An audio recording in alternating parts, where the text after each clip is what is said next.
Namaste everyone. Very warm welcome to Satsang today. Sadhguru Sri Moji Ji ki Jai.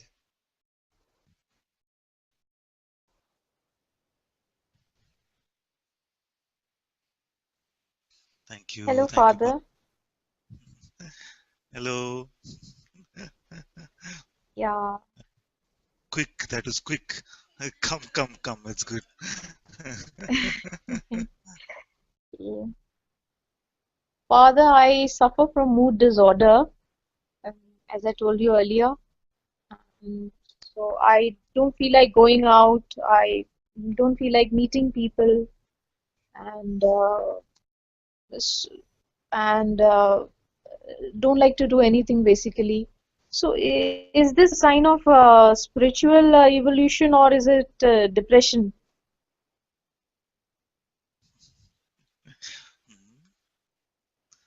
Is there an urge to find the truth about yourself? Of course, there Or, is, Father. Yeah. yes, or is there the sense of just devotional love arising for the unknown or even for some form? A love with no need and no expectations. If either of these are there, or both of these are there, then you can say that you're already on this journey of finding out who you are. See? So don't have to necessarily correlate it with loss of interest in the outside world or social interaction, although it is very often found that this is the case. See? The true test is if there is this urge for self discovery, or there is this finding of this devotion either to the formless existence or even to some particular forms that we might call God or Krishna or Ram or something like this. See? So you said already that of course there is this urge for self discovery. Then I am very confident that you are at the right place. We can find the self very directly by coming to satsang.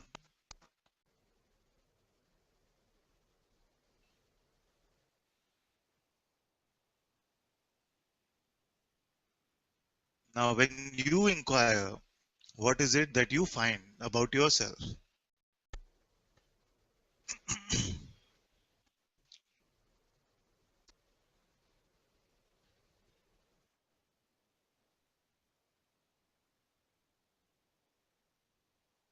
But Father, till the time I see the truth, I realize the truth, it would just be an idea for me.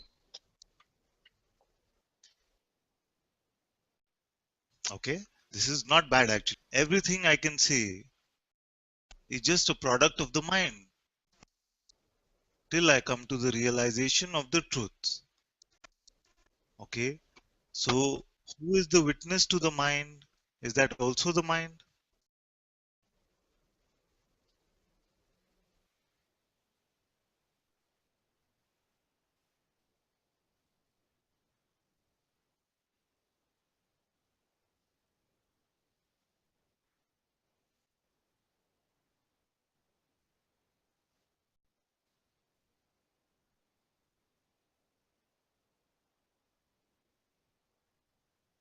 Because when the mind itself comes and says, but everything is coming from the mind, then who sees these thoughts?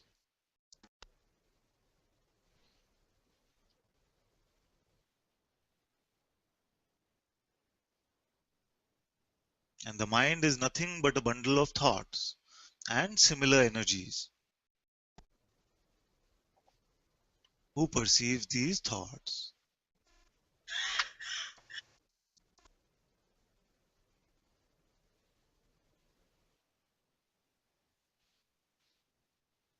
Is that something which is coming and going, like the mind, like thoughts? Is that which witnesses thoughts also coming and going?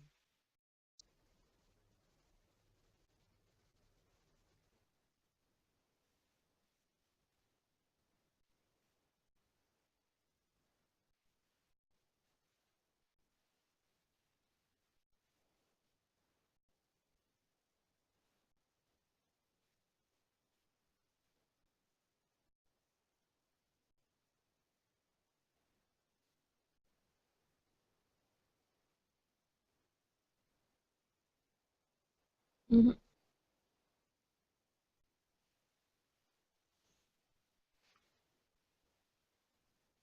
So whether there are thoughts or no thoughts,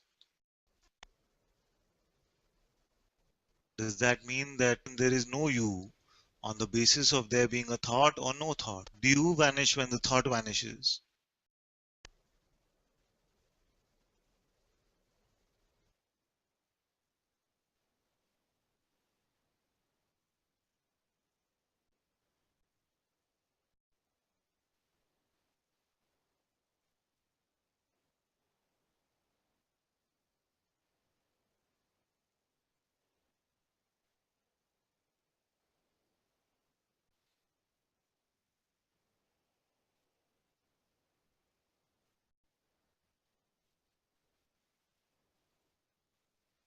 Father, where does the I go in sleep? First, we stay here. First, we started one inquiry. Let's finish that. I will promise I tell Okay, you that. okay. So, right now, we were just looking and we were seeing that you said everything I say comes from the mind. So, I say, let's use that instead of running away from it. Let's use it. How is the mind experience? As a thought. So, when the thought comes, that is witnessed. When the thought goes, that is also witnessed. So, does the witness also go away with the going away of the thought? Or are you still here as the witness? Yeah, the witness is always there.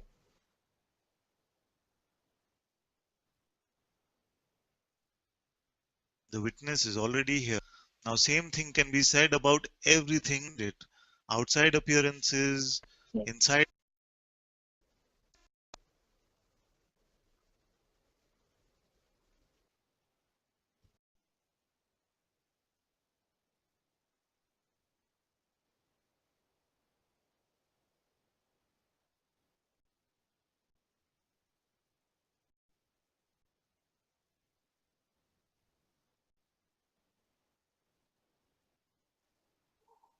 I think we've lost him.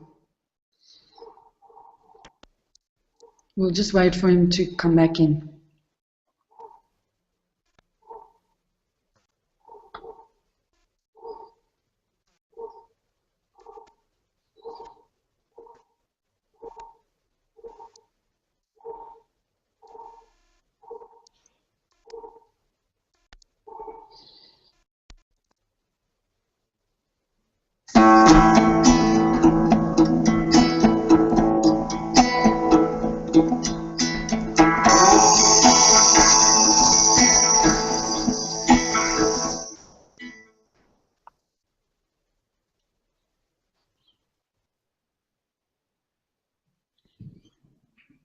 Sorry, Father, we lost you.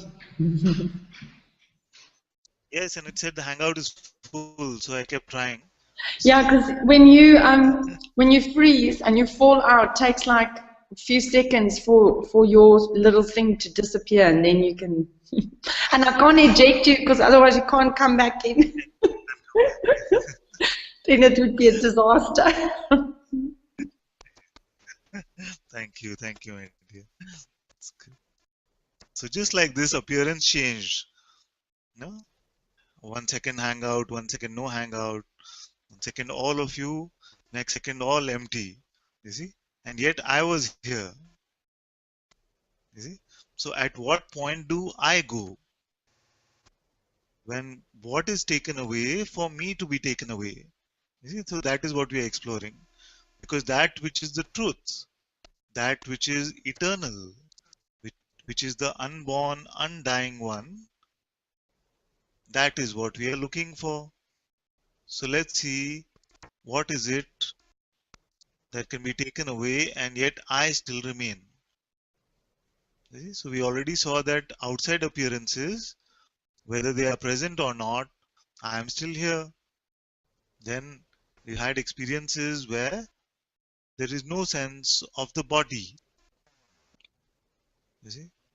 Actually, we are so obsessed with this sense of body consciousness that we don't realize that we become aware of the body only when there is a sensation in the body that pulls us in.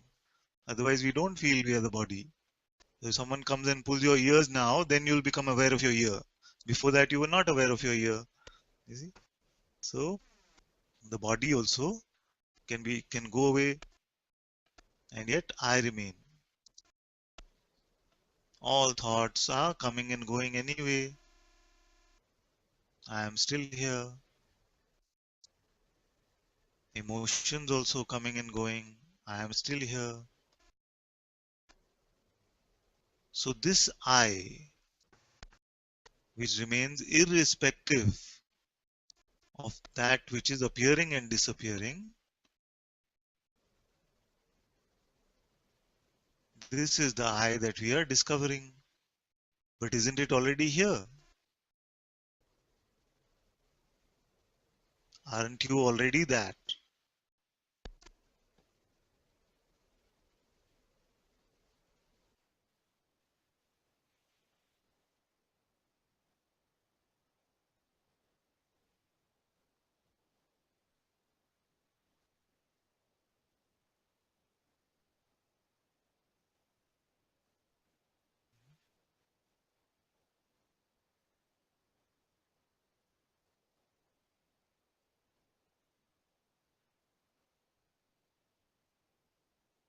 Is there any effort in this? Is it difficult? Sometimes, Father, the thoughts are so powerful that they make it really difficult to see. Yes, but right now, it's all about the now actually.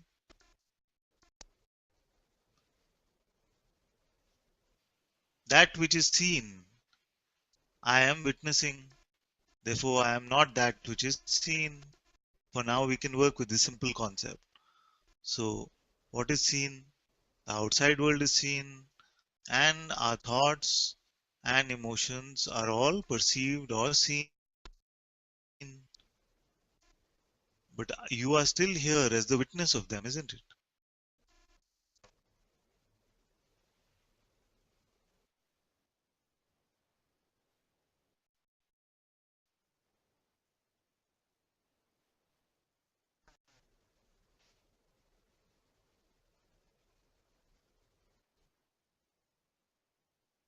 Is this witness more authentic, more original, more intimate to what you are? Or are these appearances more intimate to what you are?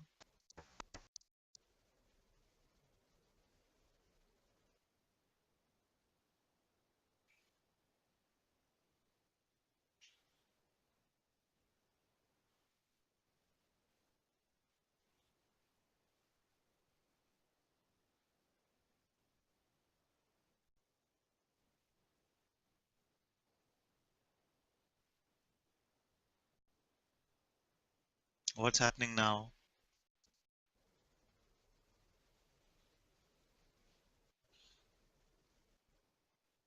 Witnessing, Say again. witnessing. Witnessing. Now, what can trouble this witnessing?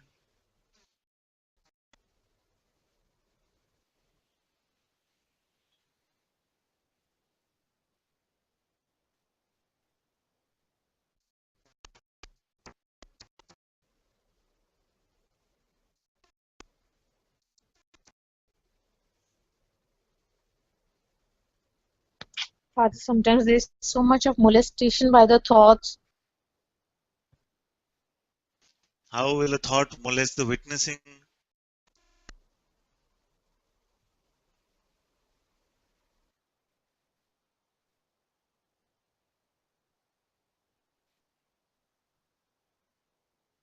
Which thought can come now which can actually molest the witnessing itself?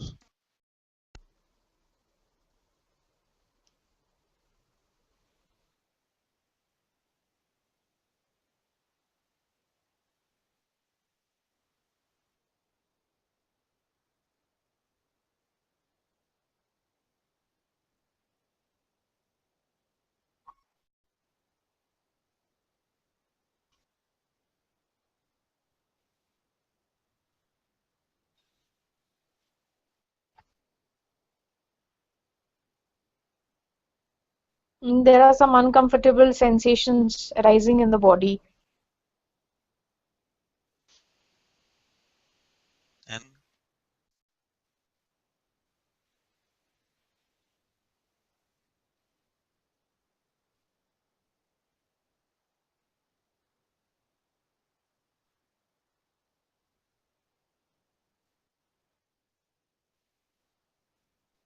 There's a witnessing of them.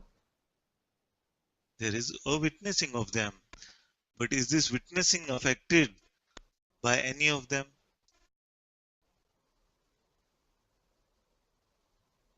Sorry, I didn't get you. There is a witnessing of them, but is the witnessing touched or affected by any of them?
You can check right now and see. Don't go into any projections. Right now, you see some strong or some uncomfortable sensations are arising. You can check now. Does this sense of discomfort, is it happening to the witnessing?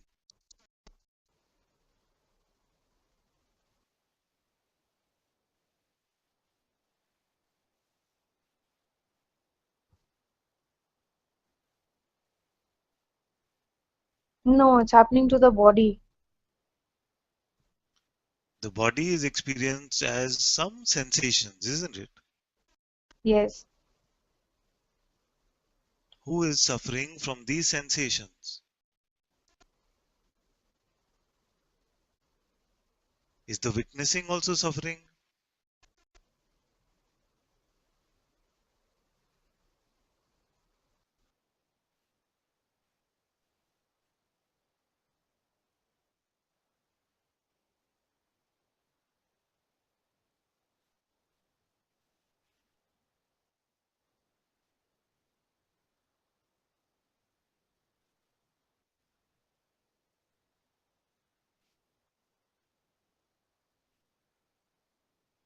This is very subtle. Huh? This is very subtle. Subtle? It will become very, very obvious actually.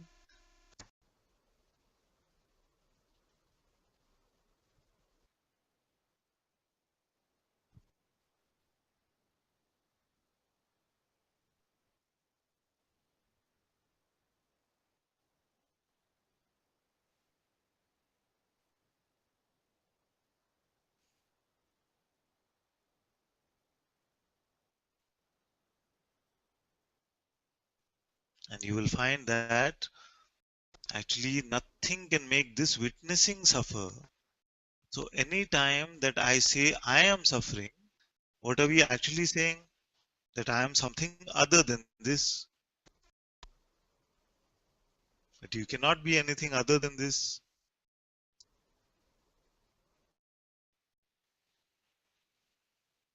Anytime we say something is happening to me, we are referring to ourselves as that which does not exist.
And this checking that I remain untouched through all of this play of appearances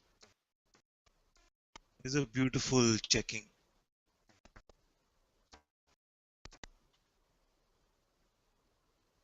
Even for the sages.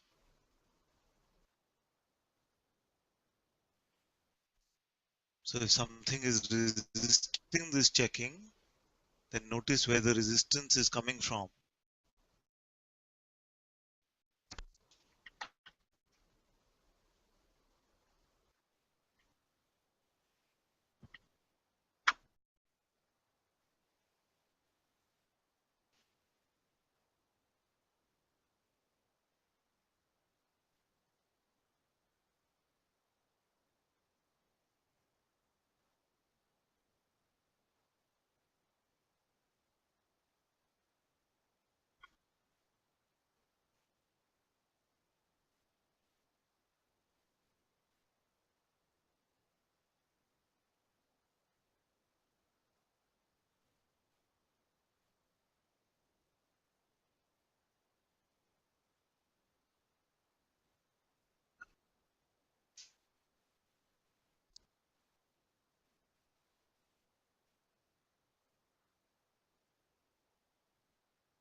You are coming to the discovery that you cannot be harmed, you cannot be attacked, and you need no defenses. And as you discover this, more open, less resistive, a free flow.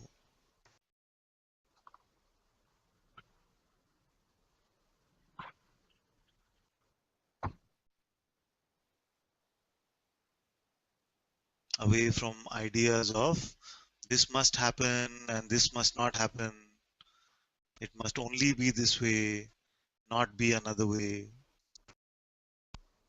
Why is this happening to me?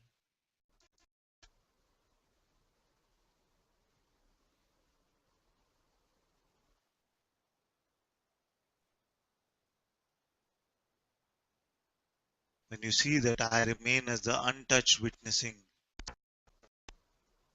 no matter how strong the appearance is,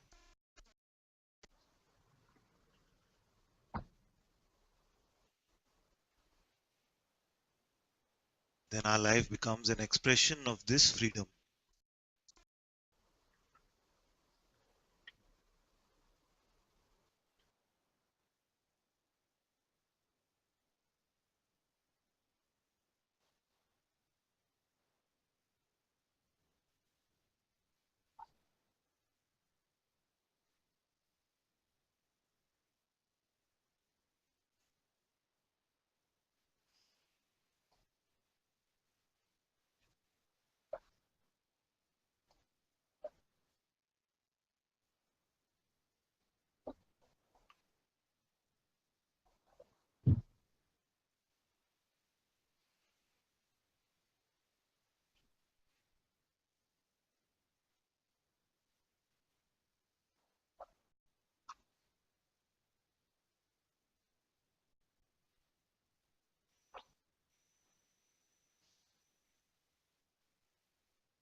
Okay, my dear, you contemplate this.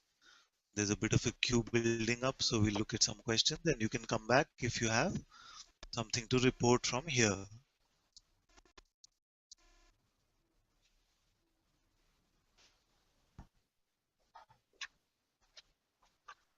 Okay, so Shivani says, Father, I think here it is still a someone trying to get something, an end to suffering. I think here it is still a someone trying to get something, that something being an end to suffering. Because I noticed recently there was an expectational love, not devotional love. And also the feeling is more not motivated by finding out who I am. Felt to expose this father. Actually, no, still just a belief that the someone exists. Yes. If we can say that there is some motivation in this beginning of this spiritual search for self discovery, the most common motivation is this one: I don't want to suffer anymore. I want to be free. You see? And most spiritual paths are full of practices and concepts and teachings which help us to come to the end of suffering.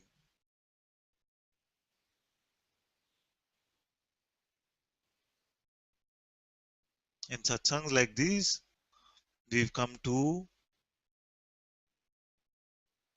this directness where we can say that the root of suffering, the cause of suffering, is only the belief in an idea about myself.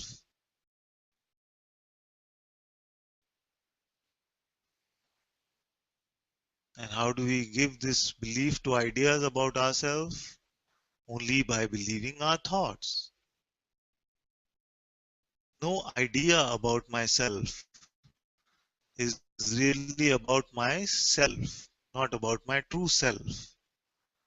All ideas are about this personal identity.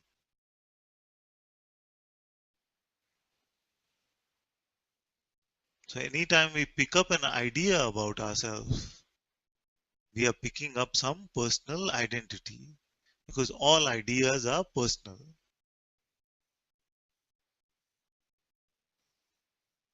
Even the idea that I still only want freedom from suffering and not self discovery, is an idea about who? You see?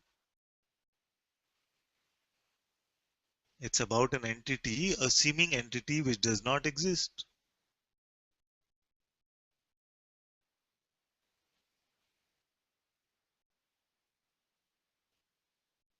You see? So you say that here it is still a someone trying to get something, and what you mean is that you're believing in the existence of this someone, which you yourself said is just a belief that this someone exists. But there is nobody like this. There is nobody called Shivani.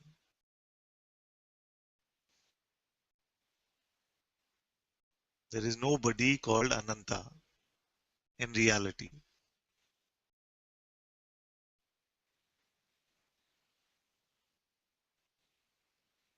And we looked and we've looked and we've looked for this somebody, and we found that it does not exist.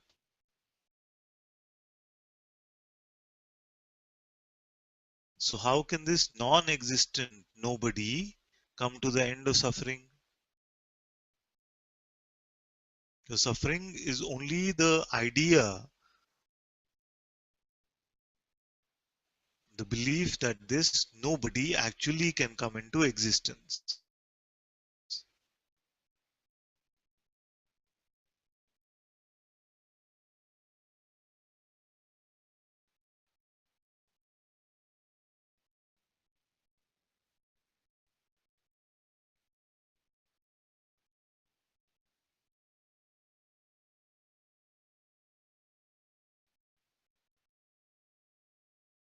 And as long as we buy into the existence of this somebody, then it is bound to come with some expectations.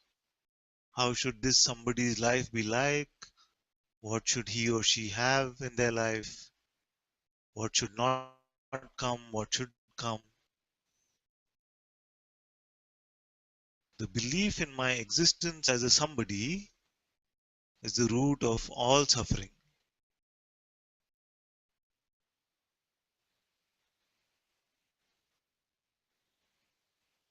You see? And we've checked so often now, we know that this will,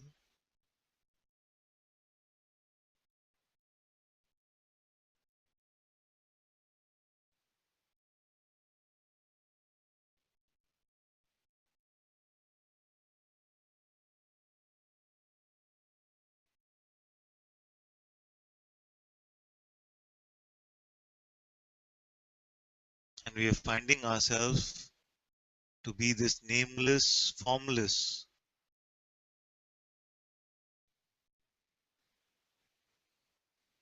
one.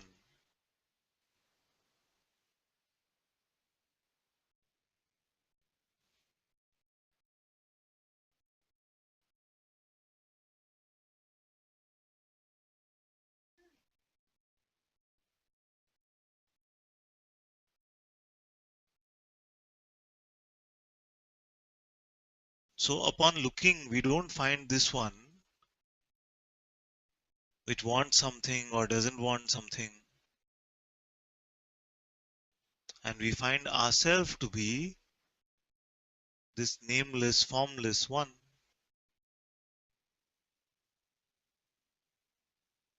This is what we find.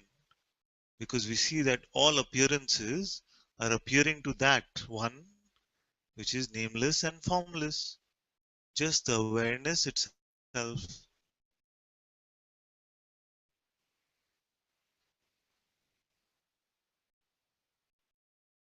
This is the comedy of life. We never find the one that we always presume ourselves to be. And the one that we truly find every time we check, we are in constant denial of that.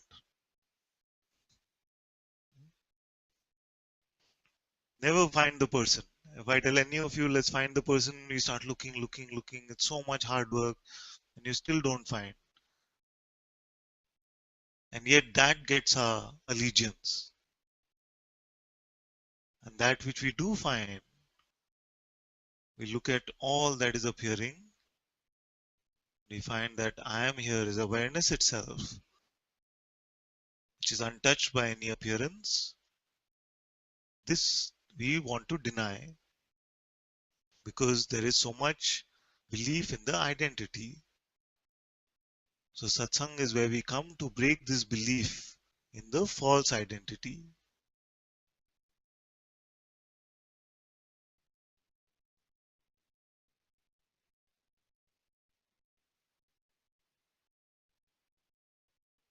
And we've become so used to just mental confirmation that even after checking this and finding no person here and finding only this awareness as what you truly are, the mind will come and say, oh, but I still don't know if this is true or not for me. I still don't know if I'm there yet. Am I really seeing this to be true? Yes. This is your experience, whether the mind confirms it or not. You are the primal witnessing of all appearances.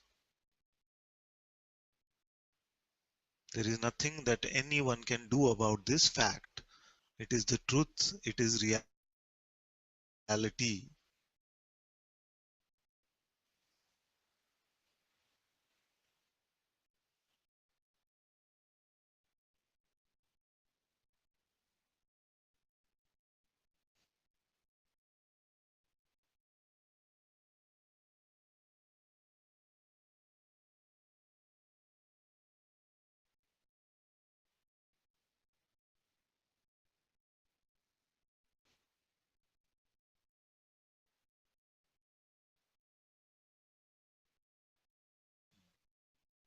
And then Shivani says, Father, it was just when you said earlier about the two reasons for being here in satsang is usually the devotion or the wanting to know who I am.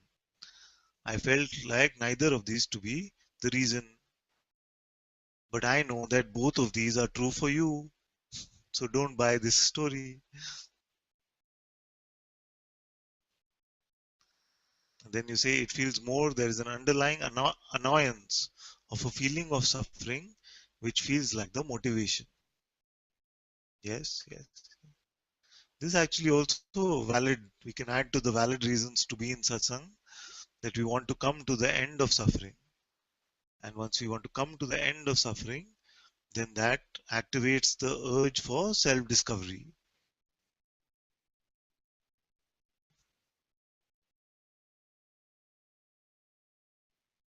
To be free from that.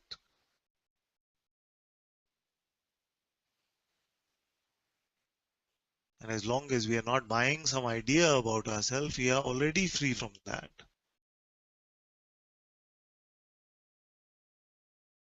The end of suffering is always right now.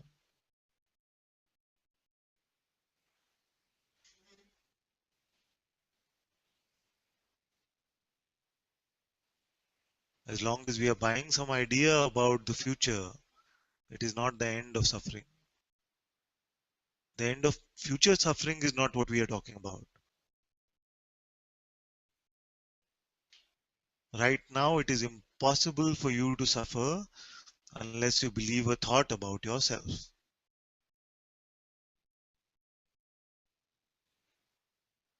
Do we see this to be true or no? Right now, unless we pick up an idea, we cannot suffer. Even if the body is in pain, we cannot suffer. And nobody can force you to pick up an idea. Nobody can force you. You see? It's just that there seems to be some sort of an addiction to ideas, and that's why we come to satsang to withdraw away from these ideas. And this kind of withdrawal, you can have all kinds of symptoms initially and say, I can't live without these ideas of myself. What will happen to me in the future? You're not telling me about how my life is going to be. There's so much fear here. All of this, all of these are the words of addiction.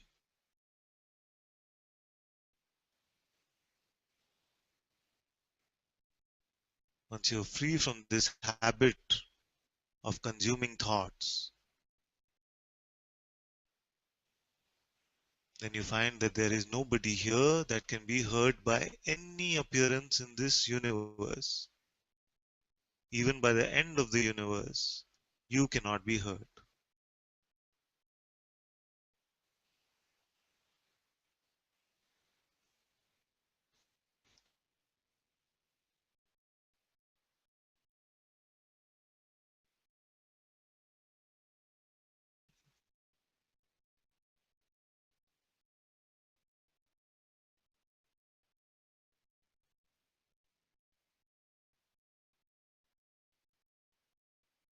The end of suffering is not personal. It is the end of the person identity which is the end of suffering.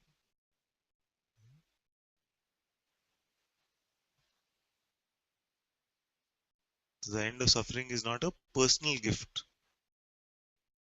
It cannot be received personally. It cannot be given personally. It can only be pointed to.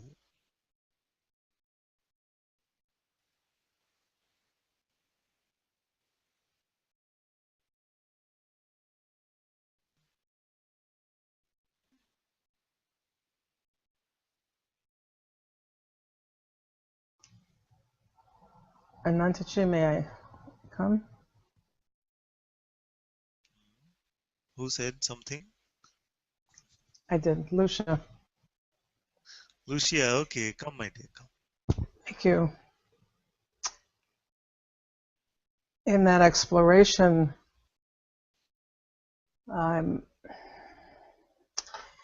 with a sense of silence,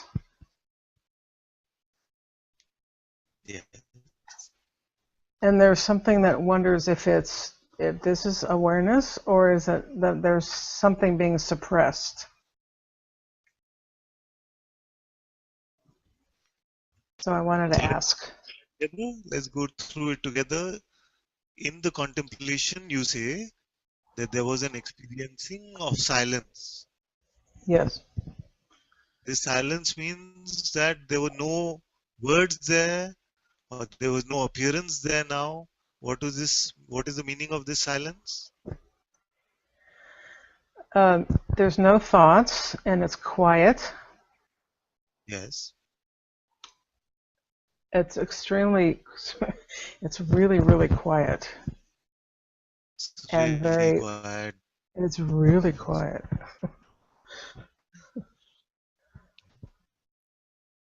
And there's something that gets scared at this point in this quiet. And I feel it right now in my heart. Like, Yes. help. If something's saying help, it's too quiet. Yes. Yes. Yes. Help, it's too quiet. Ah.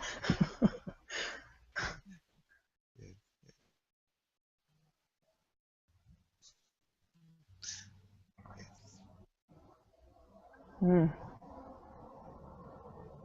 Now,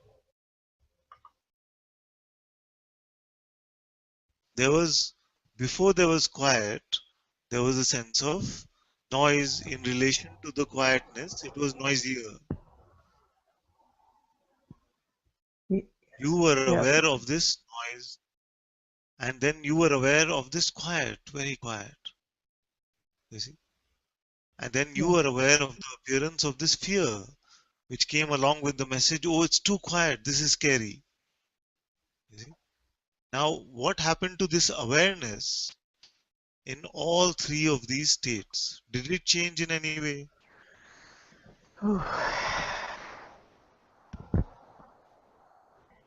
No, but the fear is really strong right now, right in this now. It's like, oh. And yes, it's observable. The fear is witnessed. Yes. So this fear must be allowed to be released right now. Don't try to control it in it. Even if you have Oof. to scream it out, it's okay. Don't worry about it. Well, it's 11:30 p.m. here in California, and so I'm out there screaming in my pillow so I don't scare my neighbors. Yes, yes. That's not a bad idea sometimes, yes. Yeah, it's very scary. Suddenly there is just this energy in my heart chakra that's just this is very scary. Yes, Mm. yes. So let this fear get released in this way. It's very good actually. Mm. Good. Don't resist anything at all.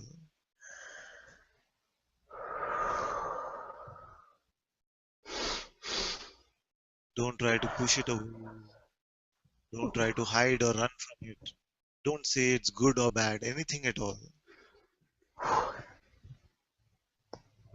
Mm. There's this shaking, like I'm shaking. Yeah, Yeah. it's very scary. Suddenly there is just this energy in my heart. Ooh, scary, scary.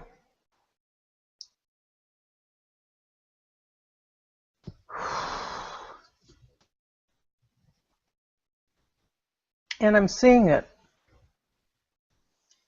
Yes. Yes. Ugh. You are And aware of there's the some, fear. I'm aware of it. And there's something that wants to cry. It feels like a little girl is inside of me and she's jumping up and down, screaming and crying. Like, I'm scared, I'm scared, I'm scared. Yes, yes. Let her be. Let her be. Let her jump about as much as she likes. She's the one saying, help, help. She's saying, Daddy, help.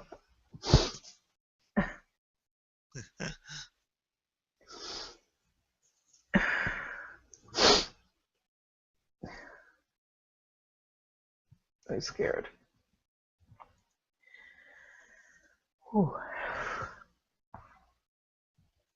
We have time. There's no rush. Let all of this flow through you. Don't resist anything at all. Uh,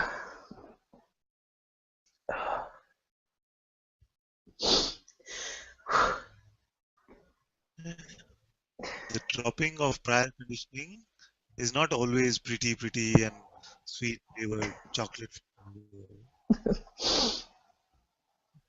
I know, I was It's thinking, oh, allowed. great, this is being recorded. Shoot. Uh, but it's scary. I just feel really scared. Yes, And I've yes, hit this yes. place before. I've kind of hit a wall before when I've Yes. been with There's the no silence. wall. There's no wall. Fear is here. Uh-huh. Fear is here, and you are aware of the fear already. This Yes, awareness is untouched even by this fear.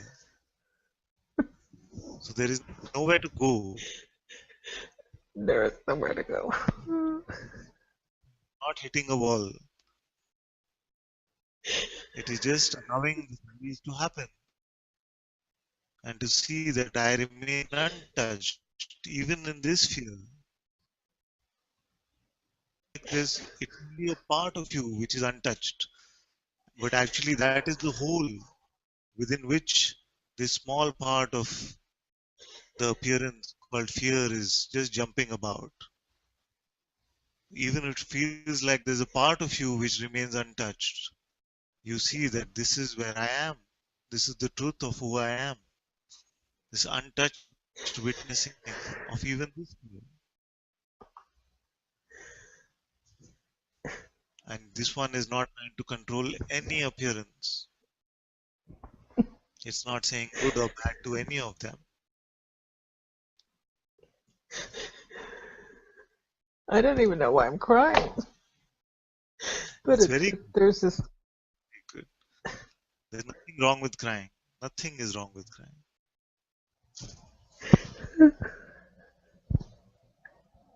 I know, I tell my clients that all the time. I tell them that all day today. Now here I'm crying.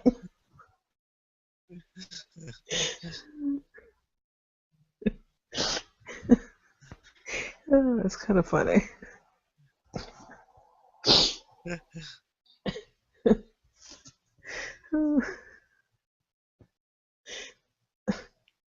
There's such sadness. Yes.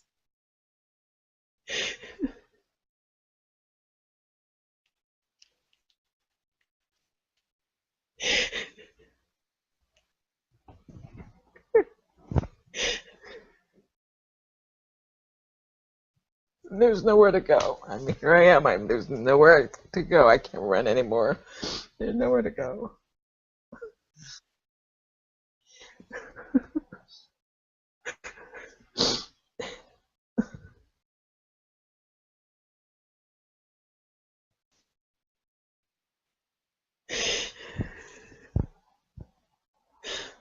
The silence is scaring me to death. And I No. feel the silence. It's very silent. Right around here. It's just silent.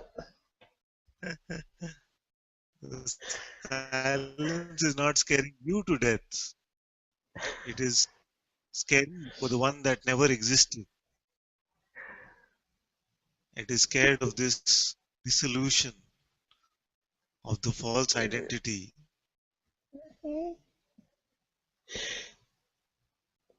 Yeah.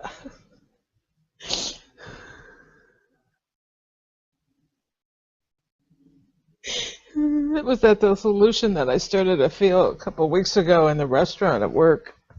They were like, well, I can't do that. Oh, and here I am. This is the fear.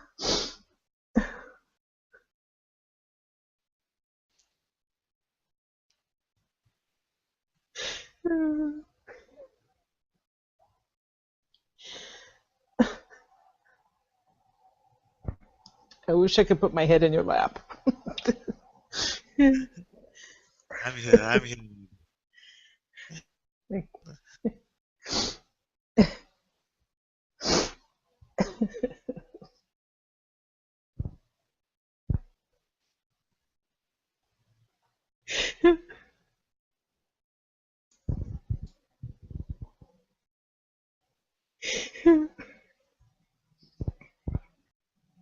I don't even know why I'm crying. No, Don't have there's no thoughts. don't have to know anything at all. I don't know anything at all anymore. I don't even know what day it is. Oh, God.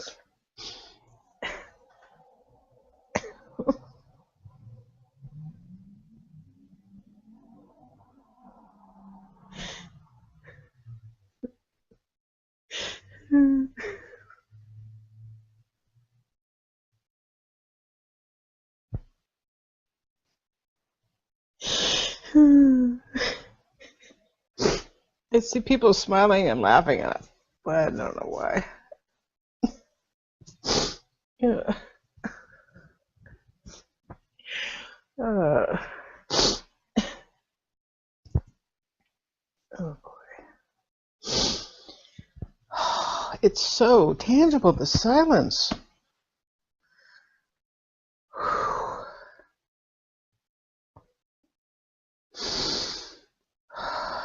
I'm afraid I'm suppressing something because it's so silent.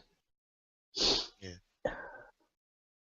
The silence can never harm you.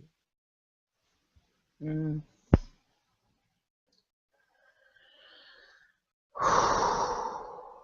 That's If it was good. something that wanted to attack you, it would not be the silence. Uh, mm. No, it would probably be pretty noisy if it wanted to attack me. Exactly. Yeah. It is the noisy one that is being attacked or dissolved is a Oh, better. the noisy one. This one. Yeah,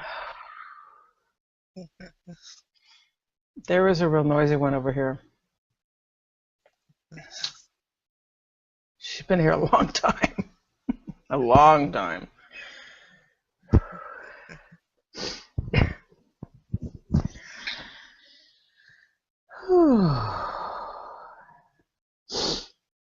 Hmm.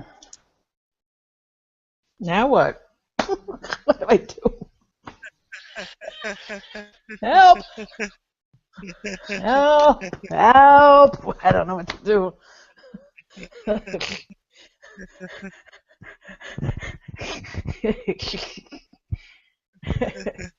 Help!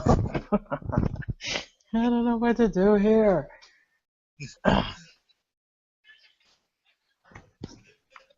You see, this one wants to engage in some way. It wants to break the silence in some way. But as long as you keep coming to satsang, you will find the silence is inescapable. You know what? The very first time I saw you, somebody had posted, it was after Rishikesh, and somebody posted in Muji Sangha Facebook group about your silent retreat. I'd never heard of you. And, I thought, okay, what the heck, because I was still in the Rishikesh mood. And I thought, okay. So I went to your first silent retreat, the first night. Well, for me, it was a night. I think it was your Saturday morning. It was my Friday night. And first of all, you're sitting in this chair just kind of relaxing, like, I was like, who is this guy? First of all. And like, you're just chilling out, like, you're just like, yeah, in the chair. I'm used to Muji being like, and he's like chilling out. And then the second thing was, I couldn't understand a word you were saying. I was like, oh my God, I have to study his Indian accent, to me, an Indian accent. I couldn't understand you. And I know a lot of Indian people. There are a lot of Indians around here, but I was like, I can't understand this guy at all. And then the third thing was the silence. Your silence scared the shit out of me. It was like, oh my God, it's so silent. I mean, I couldn't bear it. I couldn't stand it the first night. So I shut it down. And I went to listen to some of your videos so I could start to understand how you spoke. Came back the next day, and again, it was like, I can't stand the silence. It was like, oh my God, more silence than anything I'd ever experienced, even with Muji, which is hard to believe. And then by the third night or so, I fell in love with you. so, and then it was okay. The silence was like, okay, I can deal with this. I think I can deal with this. And then I figured out how to, I trained my ear to understand you. And now it's like, I don't know what my problem was before. So it's the silence. That's what I think drew me to you, was the silence. First, it scared me to death. Then it was like, oh, okay, I'm hooked. And I feel it. I can now. As soon as I stop talking in this minute, there's a silence.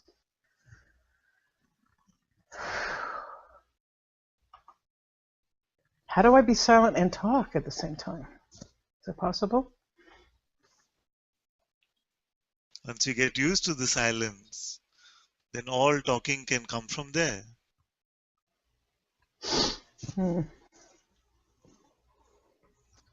Doesn't break any silence, you see. This talking,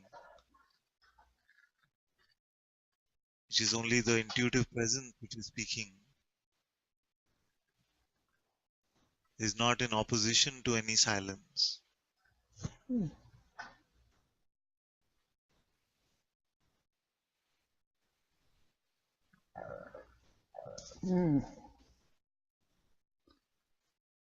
I was thinking today when I was with I had many clients today. They were really noisy. Oh my God. And I was trying to be silent. I was like trying to be quiet in my head and just be there. And I did a pretty good job. I kept thinking, how am I going to be silent with all these really noisy persons, Like, oh, how do you do it? I mean, how do you do it? I'm asking you, how do you do this? Anantaji? Because apparently you're silent, and there's a lot of us noisy ones around. All of this comes on its own very naturally with the recognition of the self and with the allowing of this simple presence to unfold in its own way. And there's no sense of control, there's no sense of even how silent or noisy it must be. When all of this is left to grace, then there's no trouble in any of this actually. Hmm.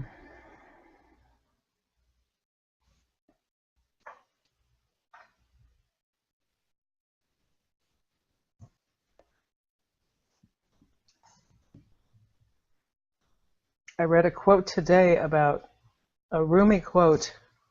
Somebody asked Rumi, you speak so often of silence, and yet you're speaking all the time. And he said something, I'm paraphrasing, he said, the silent one has never spoken. Something like that.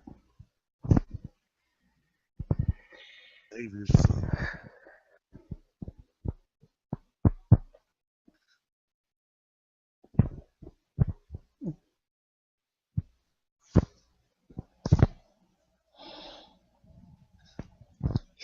Thank you for your presence. I love you very much. Thank you, dear. But I know very love you too. I know very much firsthand how this can seem fearful, this silence. Some of you know this story where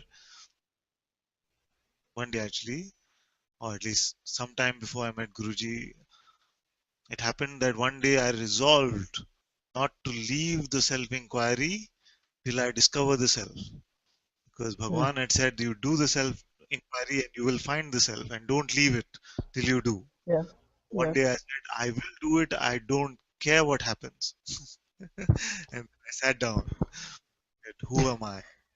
And just did very beautiful self-inquiry. Who am I? Thoughts came, who? Everything that came, who is the witness of these? And after a while, everything became so silent, just quiet. And there was this sense that a long time had passed in this silence. And I could sense that some fear, like you say, started to come. And the message that it told me, this fear, was stop this now, I'll give you a good life. You see, I'll the give you a mind, good life. stop this now, I'll give you a good life. A And good then life. the combo punch was, it said, deal. You Deal. see, so the mind itself said, stop, I'll give you a good life. And Yeah. itself, it said, deal. Deal. And he got scared, got out of the inquiry, and there was so much guilt. See, now you were discovering the self, everything became so quiet, and yet you made the deal with the devil, your soul to the devil.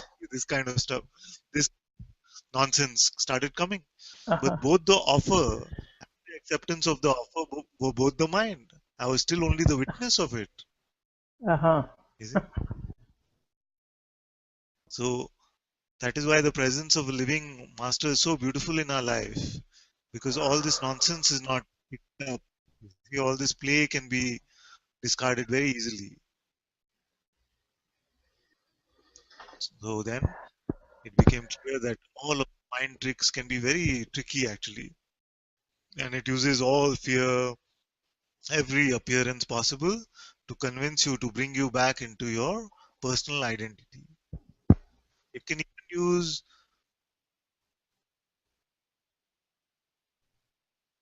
Advaita, it can even use knowledge questions,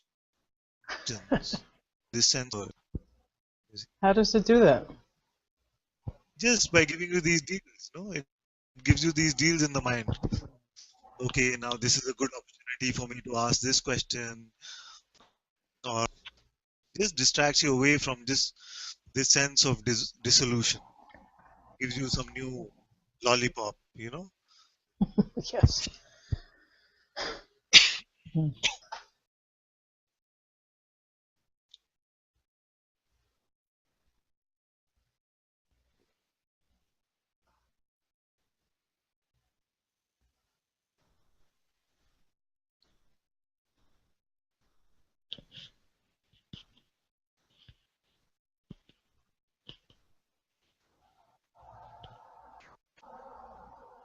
Thank you. Thank you for doing this. So welcome, my dear. Always welcome. Yeah, really. Thank you very much for your energy and your devotion. I appreciate it very much. Thank you.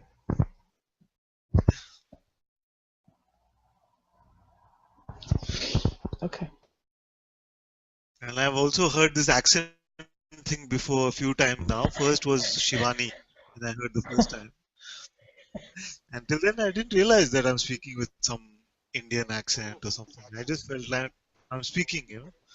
So he was like, I just can't get your accent. Like, what accent? You have an accent. What accent? We have a lot of Indians in Northern California here, where I live. A lot of Indian folk.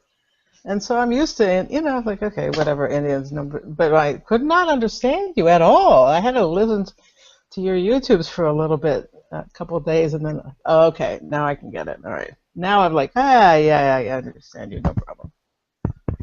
I feel the issue is not really the accent so much, but more that I mumble a lot. I just mumble. You know, like mumbling. It's okay now. I don't know. I don't feel All I sound like Raj Kutrapati or something in Big Bang Theory. I don't know. right. Do I sound like No, you don't sound like him at all. You don't sound like him. Yeah. He's more like an American Indian, actually, at this point. Yeah. it? Many times it happened after that. After Shivani told me that some would come and say, I just can't understand you. I just have to read the transcript because I don't get what you're saying. I said, is it the content of what is being said or the way it is being said? And she said both. So I said, just it's okay. You read the transcripts for a while. And just now she wrote to me and said, I don't know why I was ever confused because it is so clear what you're saying. Both what you are saying and how you're saying seems so Right. clear now. So the mind can Well, also maybe, come and yeah. and maybe we're all used to Muji and his Jamaican accent, so like that's how it's supposed to sound, right? Like a reggae guy. He's the guru, reggae guruji, and so then we have these other people, like you, are speaking in your native language. I'm like, what are you saying? You don't sound like Guruji or Gangaji or Adyashanti or anybody else, Robert Spear. You don't sound like him either.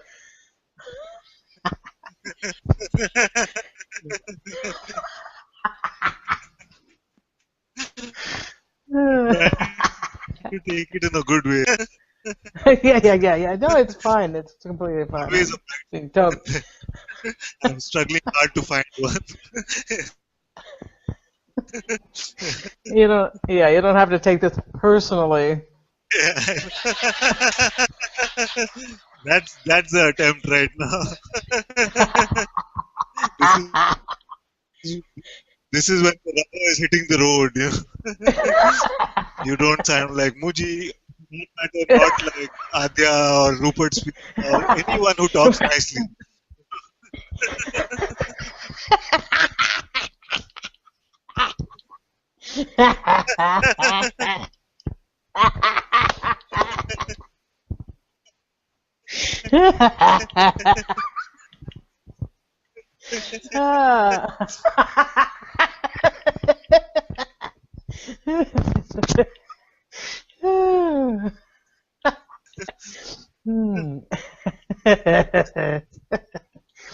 Just observations from this mind over here. Oh boy. We're going to send a recording of Nisargadatta Maharaj, maybe.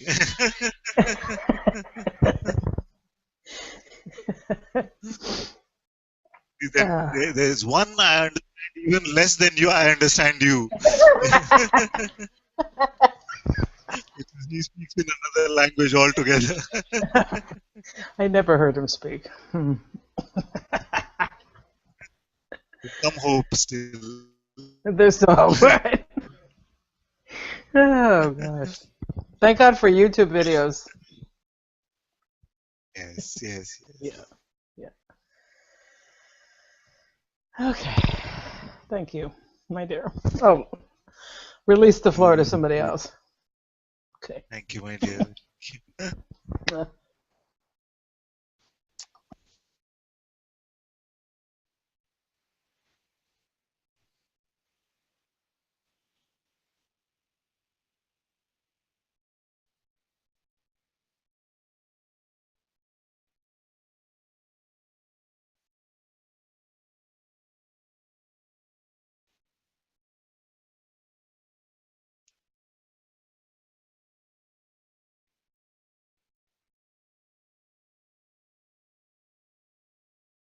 Okay, some questions.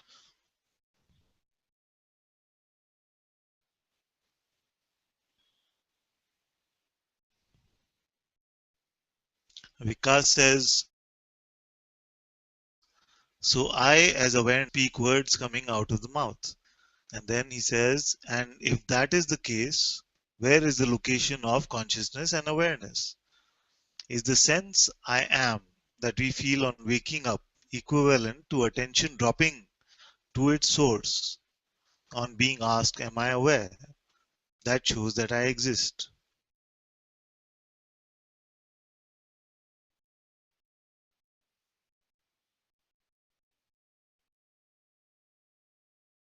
When we try to fit awareness and consciousness in terms of time and space,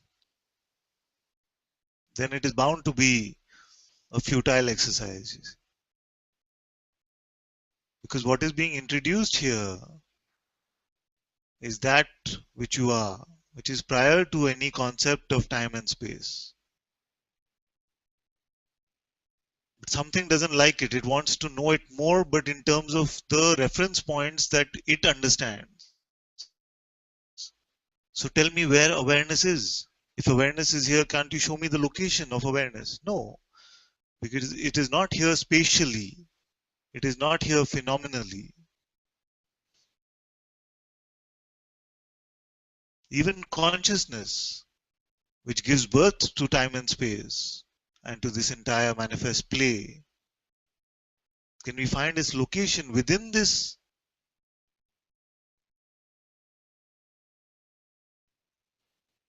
Okay. So all attempts to make a good spiritual conceptual framework of awareness and consciousness fail when we come to this point.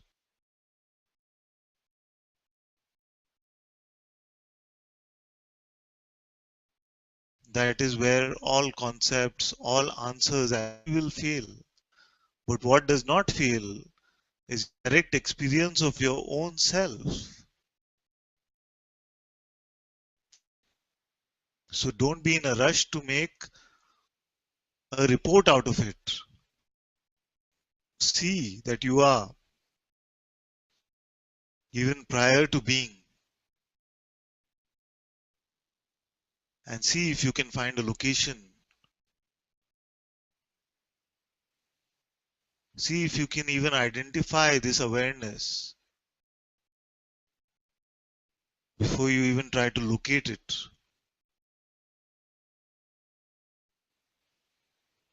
Experience your non-phenomenal existence, and then you will see that all attempts to give it phenomenal color, either in time and space, are completely futile.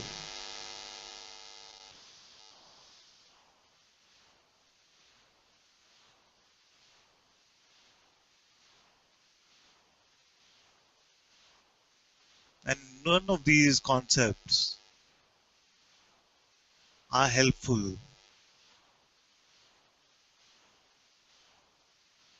You don't need to fill up your bag of concepts anymore.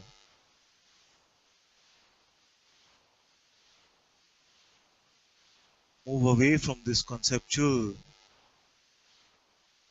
understanding to this direct experiential seeing.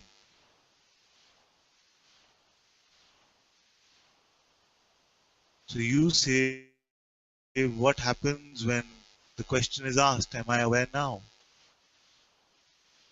Don't go to the byproducts of this so fast. We can get there later. What is your discovery of this?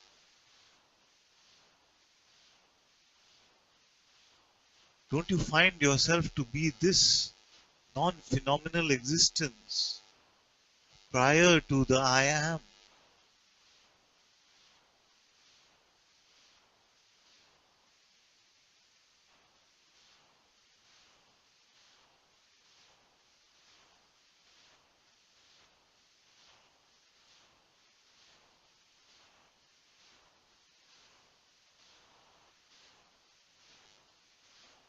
And as you stay in this for a while, you will find that all concepts of time and space don't apply to the reality of what you are.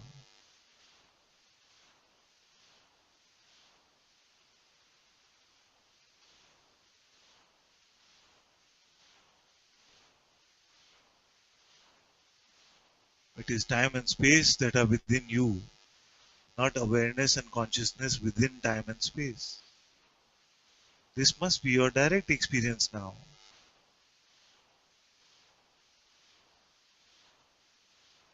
Then you will not say, so is it that I, as awareness, then I'm like this? You will see it for yourself.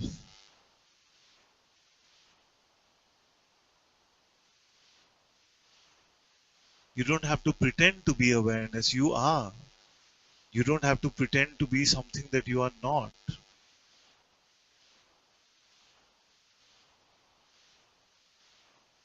Drop the idea that I am Vikas or I am a seeker or I want to know something. Drop all of these and see for yourself what you are. And then see if you want to take on the role of awareness or you see very naturally that you are this awareness itself. And whether you need any spiritual concept after that.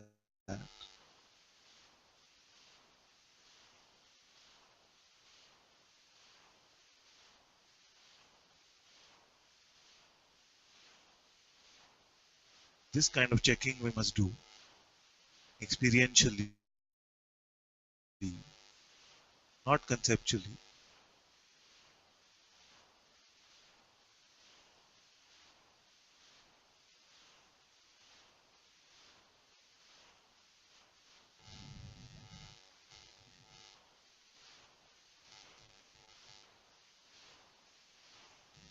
David had a question. He said, hi Ananta, it's David.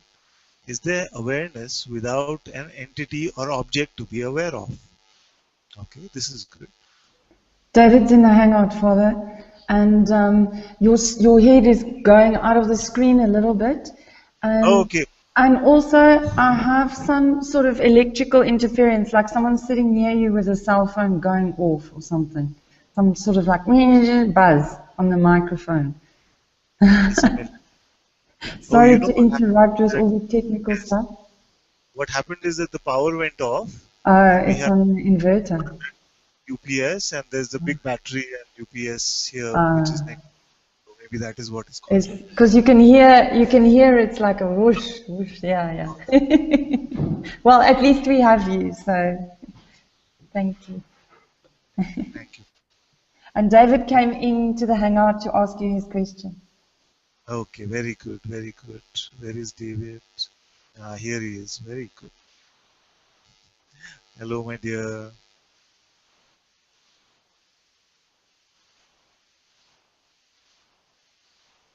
I didn't hear anything. Did you say something? We see your lips moving, but not your words. At least I don't hear. Yeah, your video is fine actually. It's the audio which we are not getting.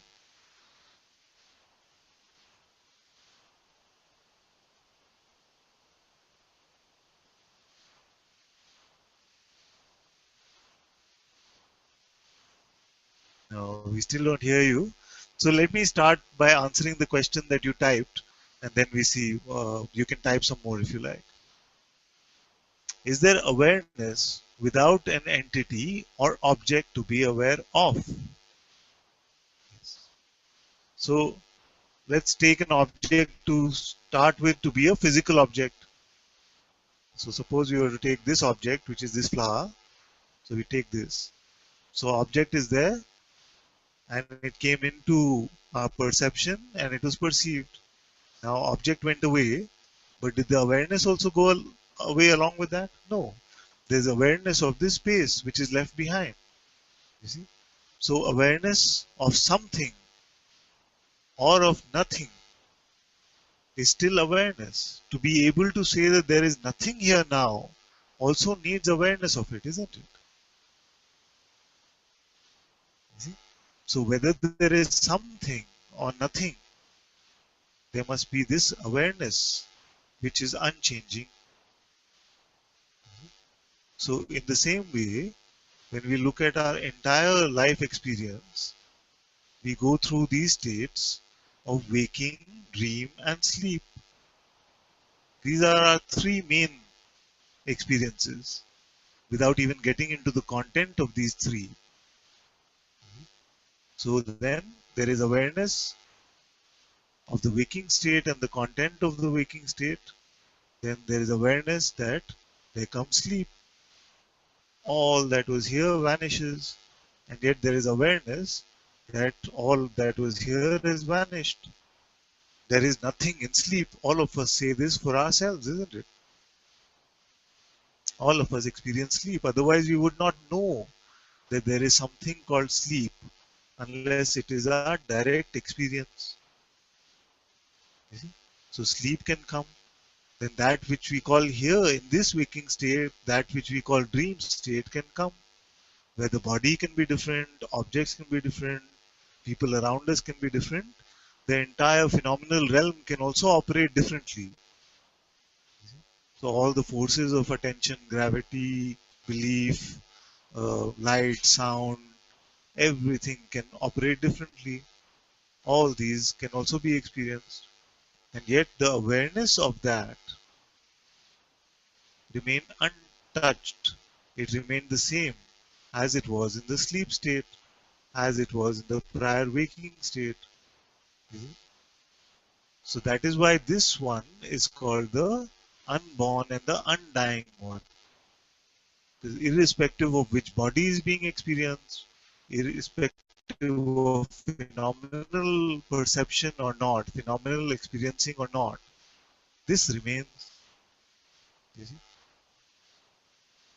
Now, if the appearance and disappearance of these states itself does not touch this awareness, then how can some content which is appearing within these states touch this awareness? It is not possible. You see? So if the entire state itself, the waking state, does not touch awareness in any way, then how can something appearing within the waking state touch awareness? That's not possible. You see? Now what might be happening is that, and this usually happens, is that we are confusing awareness to be the phenomenal perceiving that is could be sensory perceiving, which is happening through the eyes. You see? So this is what we call the phenomenal perceiving, which is using the instruments which are available here. You see? But even that this phenomenal perceiving is happening or not, you are aware of. You know whether it is happening or not. This awareness remains untouched, while the phenomenal perceiving is coming and going. You see? So you find that even to say that there was no object. There must be an awareness that there was no object. There is an awareness of that object. So even to say that there is nothing must mean that there is an awareness of that nothing. I see there is nothing, or I know that there is nothing, which is the same as saying I am aware that there is nothing.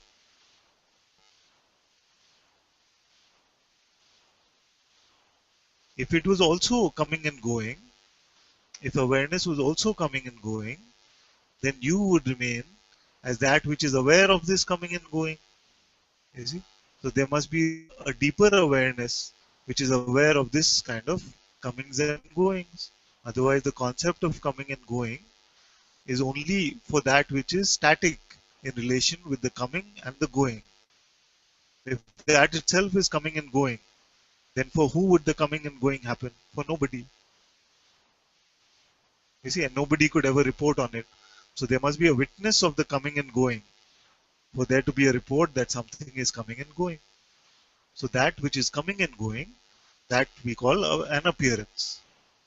But to say that something is an appearance, there must be something here which is the seeing of that appearance.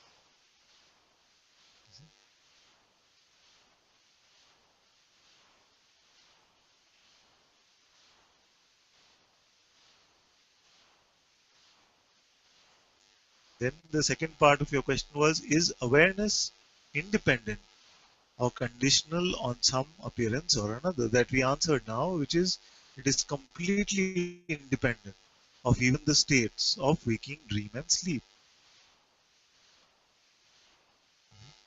Then it is impossible for it to be dependent on some content within any of these states. So it is not dependent on anything in the universe because it is prior to that. Not dependent on anything appearing in time and space because it is prior to that. It knows the appearance and disappearance of the universe. The universe does not know the appearance or disappearance of awareness. Therefore, from a universal perspective, we can say that awareness is the unborn, the undying.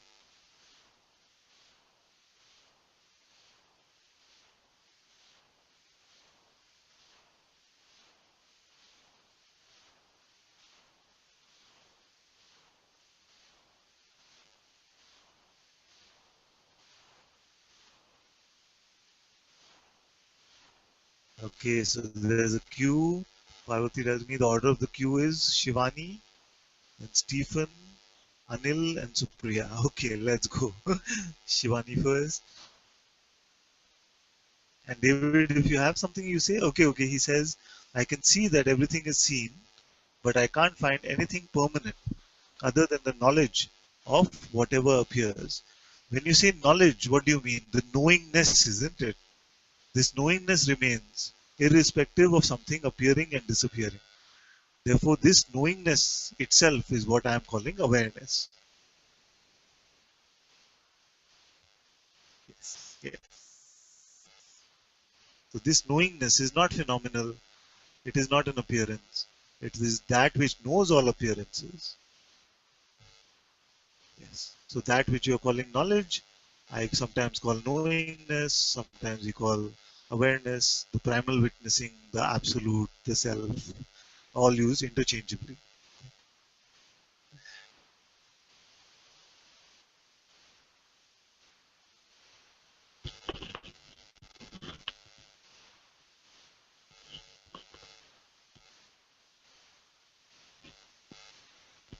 Not a knowledge like mind, exactly. Very good. Very good. Yes. This is very good. Thank you, Mehdi. Okay, Shivani can come.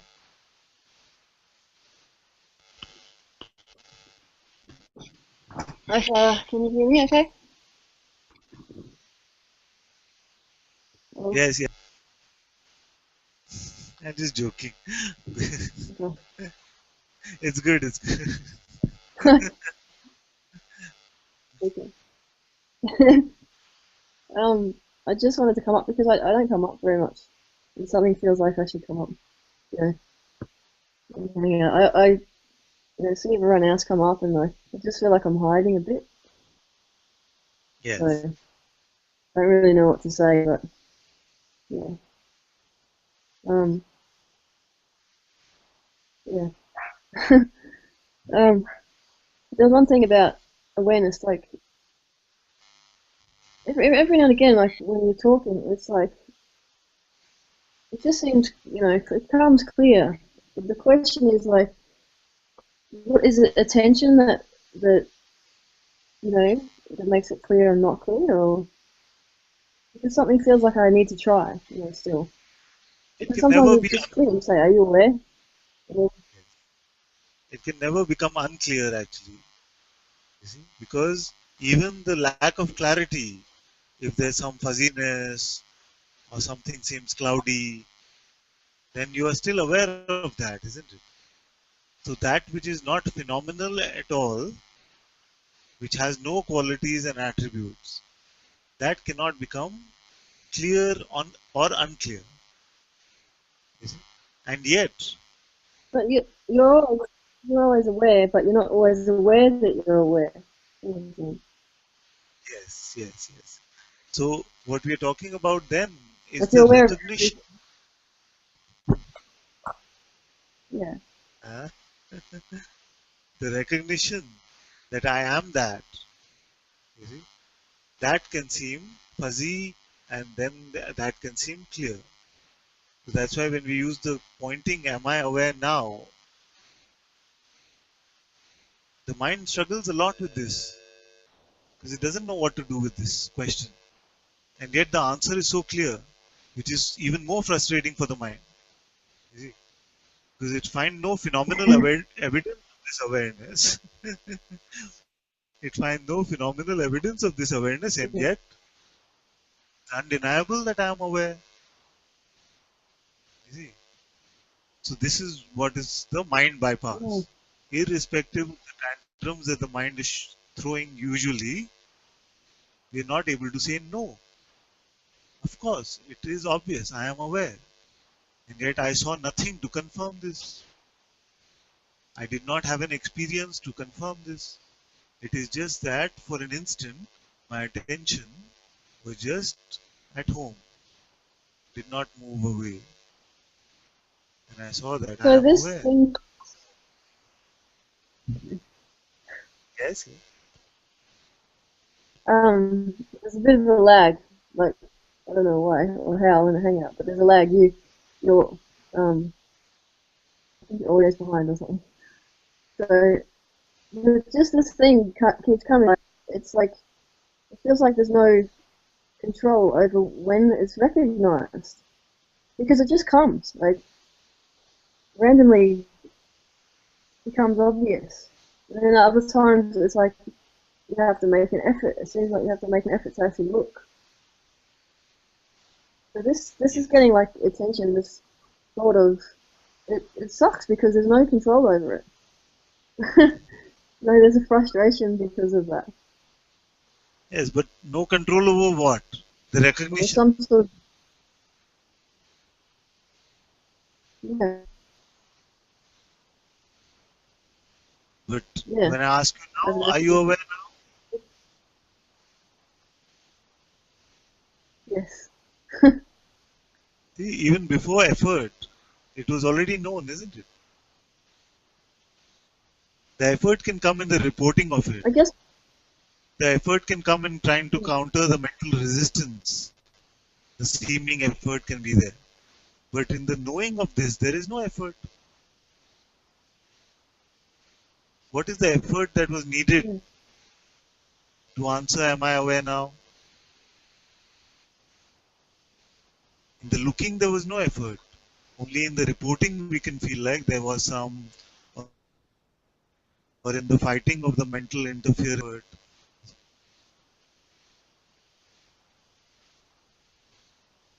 Yeah.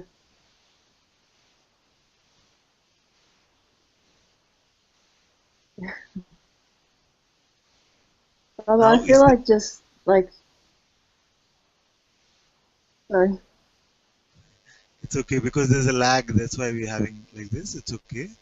So Yeah, is yeah. there this awareness, and also there's a Shivani.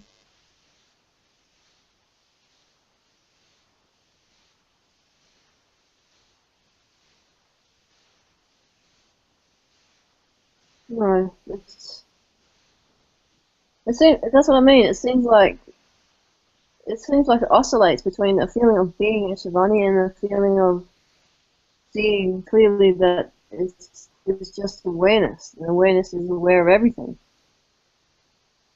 Yes, yes. And Like this that. oscillation is on the basis of what does it rely on?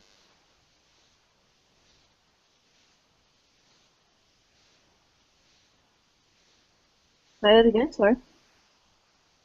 Yes. This oscillation that I am Shivani or I am awareness is on what basis? It is on the basis of your attention and your belief, isn't it? Yeah, yeah. See, you cannot become Shivani unless you believe you are Shivani.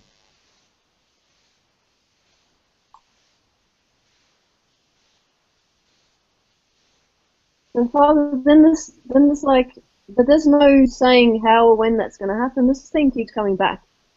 Like that's totally clear, but it still plays as though, like that. So then there's this like, like a frustration about that. But the reverse is not true. You have to believe you are Shivani to play the role of Shivani. But you don't have to believe that you are awareness to become awareness. Yeah. Therefore, the effort is in becoming Shivani and the seeming effort to drop Shivani. It is not to become awareness or to drop awareness.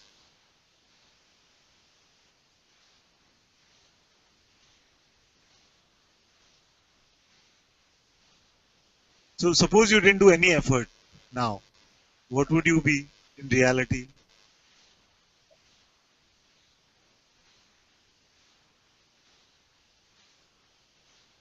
It doesn't feel like effort though. It feels like it just happens. Like I don't feel like I'm making an effort to be, to believe or to pick anything up. It's like it just happens. Yes, but I'm saying now, if you were to remain totally effortless, then what are you?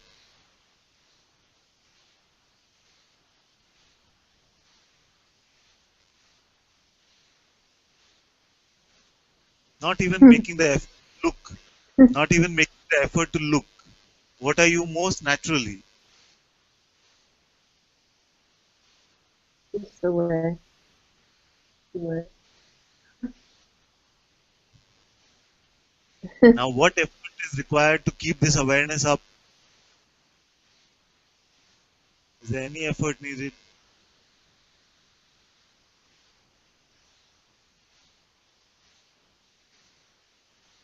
This is where I feel like I get. I don't know. This is just like it feels like an effort to like Any stay. effort actually It's like make, any effort that you actually make now makes a Shivani out of you.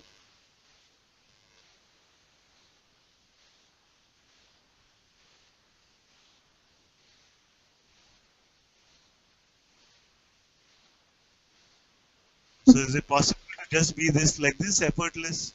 And when I'm saying talking about effort, we're not talking about physical work activity. We're talking about the effort like this mental effort. So now if you don't make any mental effort, yeah. then what is, can it be that I become Shivani or pretend to be Shivani?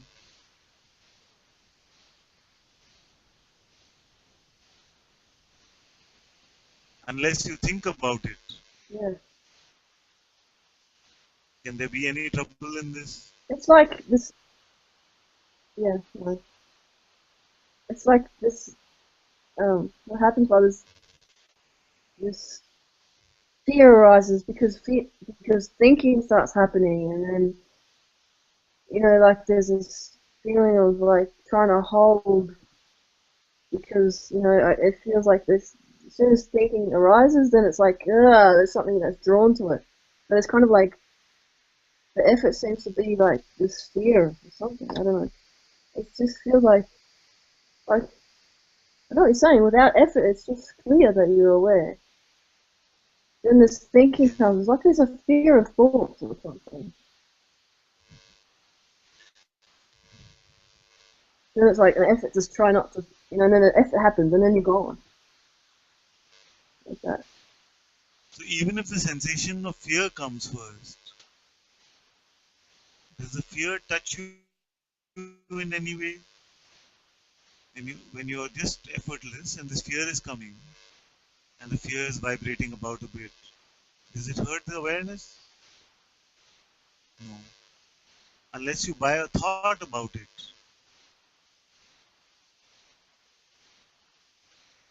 Even then you cannot be hurt actually, but you can pretend.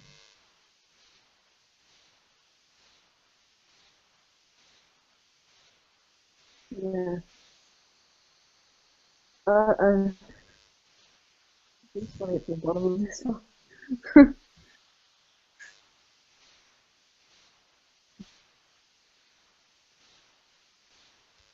I feel like, okay, this one thing that keeps getting picked up is like the lack of control.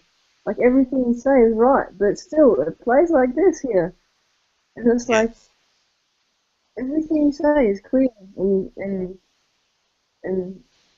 seen if you look, yet it keeps playing like this.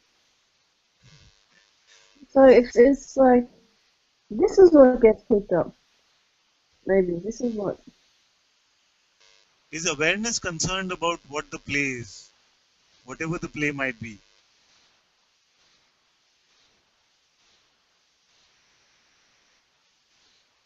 no. You see? Then can the play testify to awareness or freedom in any way?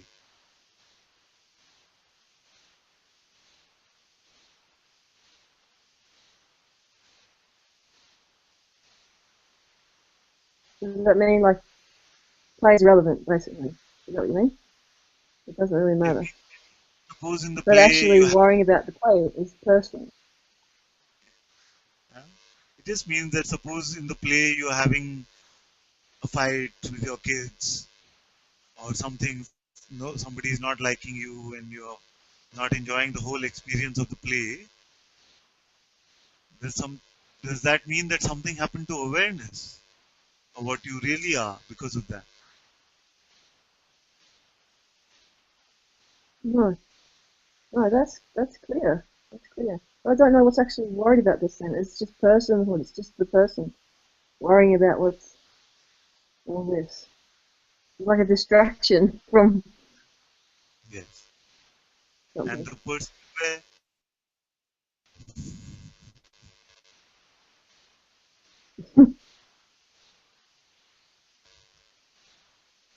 So it's just, what is this then? What is this?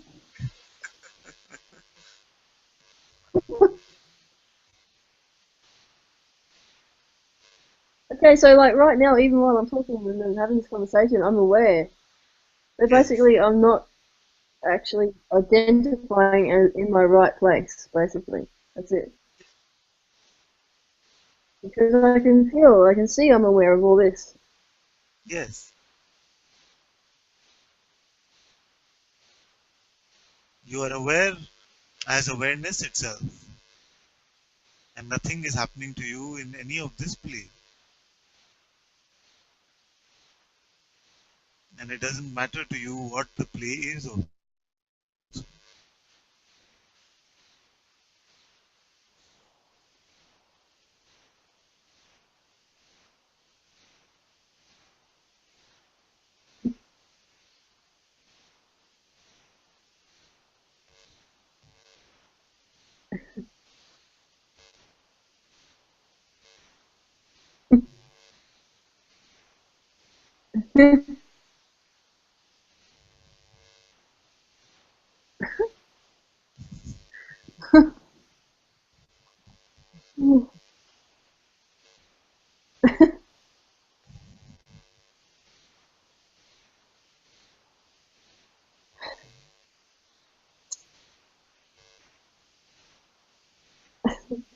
I say mine keeps saying, but it doesn't matter. It's like, it's like, so what? This is it. It just keeps saying, this is it. In a way, yes, this is it. But in a way, this was always it. You've always just been aware. Then Unconcerned it's by like, any. well, it seems kind of pointless. It's like, what is this? This is it. Like, it seems like there's no point. There's no motivation. There's no, it just seems pointless. I don't know. This is just coming. I just want to share. I don't know. It feels like, No it feels goals, like, yeah.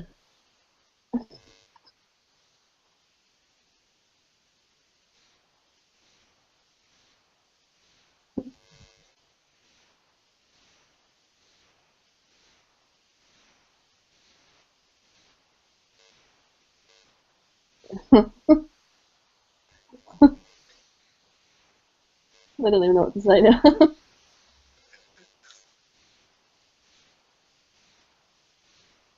So undeniable. I can see now. Sorry. The truth is undeniable. Yeah,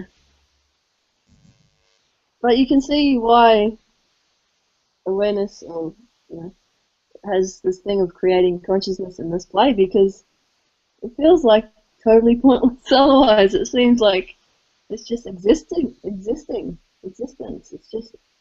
just is, and there's nothing else. Yes. So I'm kind of getting this feeling of I can see why there's an expression, why there's the play. You don't see what is the play. Because it's like, sorry? What is the question? Can you repeat? I was just saying I got this feeling of now it's clear to see why there is the play. Because there's just awareness, there's nothing happening or there's no reason or anything. So it's like when you say like for entertainment, it feels like that. It's like it's just watching everything. Yes. Just for fun. Exactly. Because otherwise it would just be probably nothing. It would just be, you know, awareness with nothing. Yes. So, well, it's just getting lost in that. It's just misidentifying, basically, Yes. with what Exactly. is seen. Yes.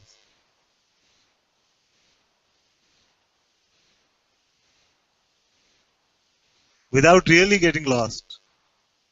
We pretend as if we get lost in that. But now you see that this awareness cannot really get lost in it.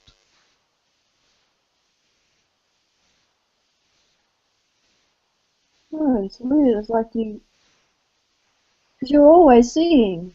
You cannot stop seeing. But when Non-stop see. the sense of being lost, yeah, but it is like it's a really good illusion because when it's that sense of being lost, there is this like a true sense of being lost, but even that is seen, like you say. Yeah.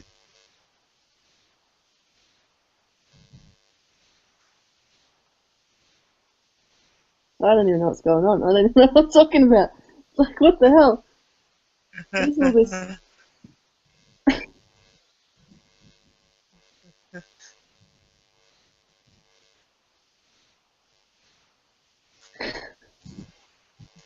Now if you go I back and just hear want to Satsang, come there. That's all I know. now if you go back and hear Satsang from the last 3 years that you've been here, you'll see that this is what we've been saying all along. Yeah, yeah. And yet there's a time that comes where something just I clicks. can even, Click. Oh, yeah. I can see this, Father. Even I want to say now, like I can even see like when something is being picked up, you know, because you've said that to me before. Go back and watch now from this point of view, and then it's like Yes. getting lost again, supposedly, and then seeing again, and then getting lost again. It's like, oh, I've lost the point. It's like even this is the same. I don't know. Yeah. Even this.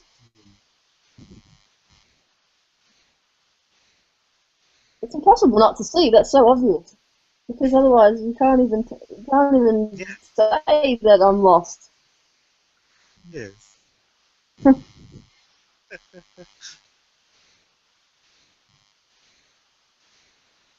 Uh, it's mind because it's still now trying to figure it out. Like it's seen, but now it's still going. Okay, so blah blah blah blah blah blah, and then the teacher goes there to try and listen. Okay, you know, get something out of that. Yes. It to come in and contribute to your seeing, but there's nothing it can do to help you in reality.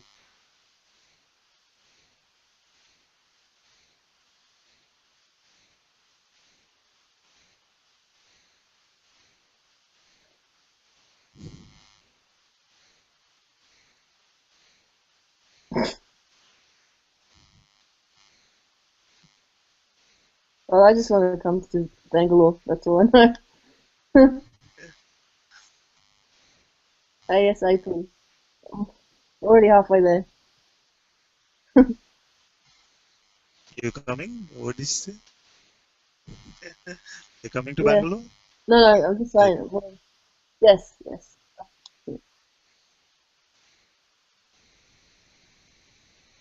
All right. Thank you for.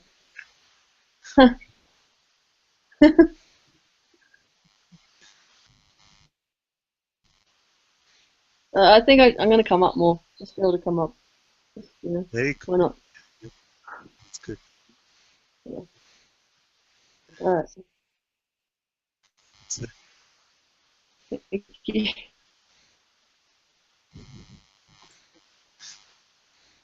it's very good that you were able to spot this sense that there was some hiding, and then you said no because the sense was there of hiding, therefore I must come up. You see, this is good.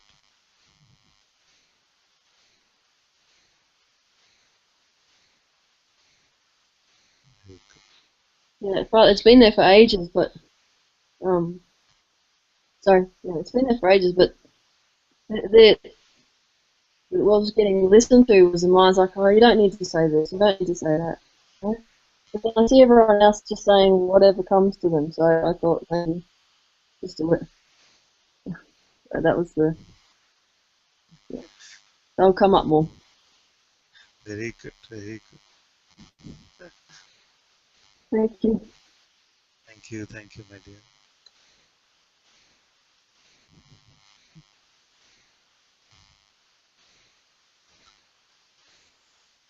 Okay, what is the cue? Stephen is not here now.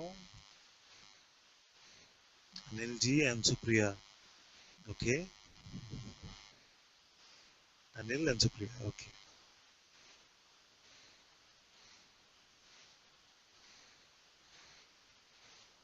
Not audible, my dear.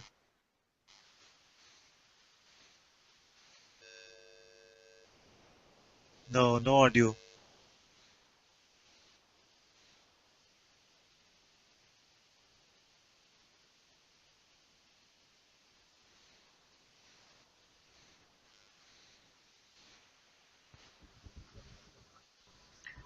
Am I audible now?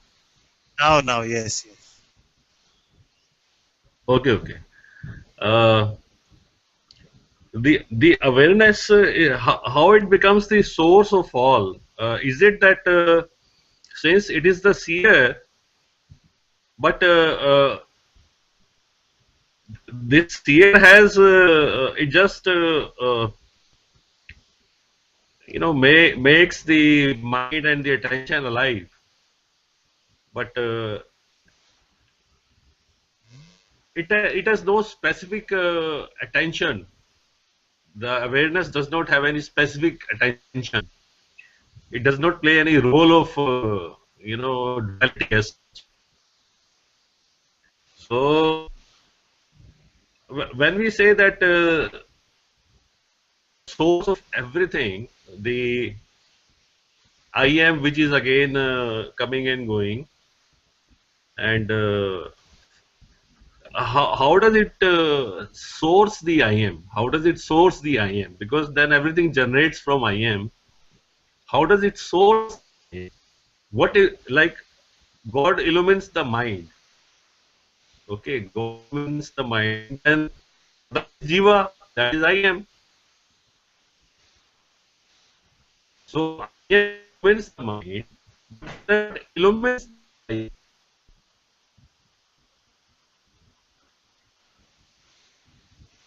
Your audio was breaking up a bit, But but I got a bit of your question. Actually, the I amness itself, repeat again. it's okay. I got a bit of it. We can look together. Uh, the I amness is not the jiva. The I amness is the atma. The jiva is the I am something, I am this or that. When it's playing this role personally, then it's the jivatma. It's called in that way. And the paramatma is the awareness. Now your question was, how does this awareness, which is actually nothing, how can something or everything come out of that? So logically it cannot. You see? Mentally it cannot. But what is our experience? Our experience is that in sleep state there is nothing.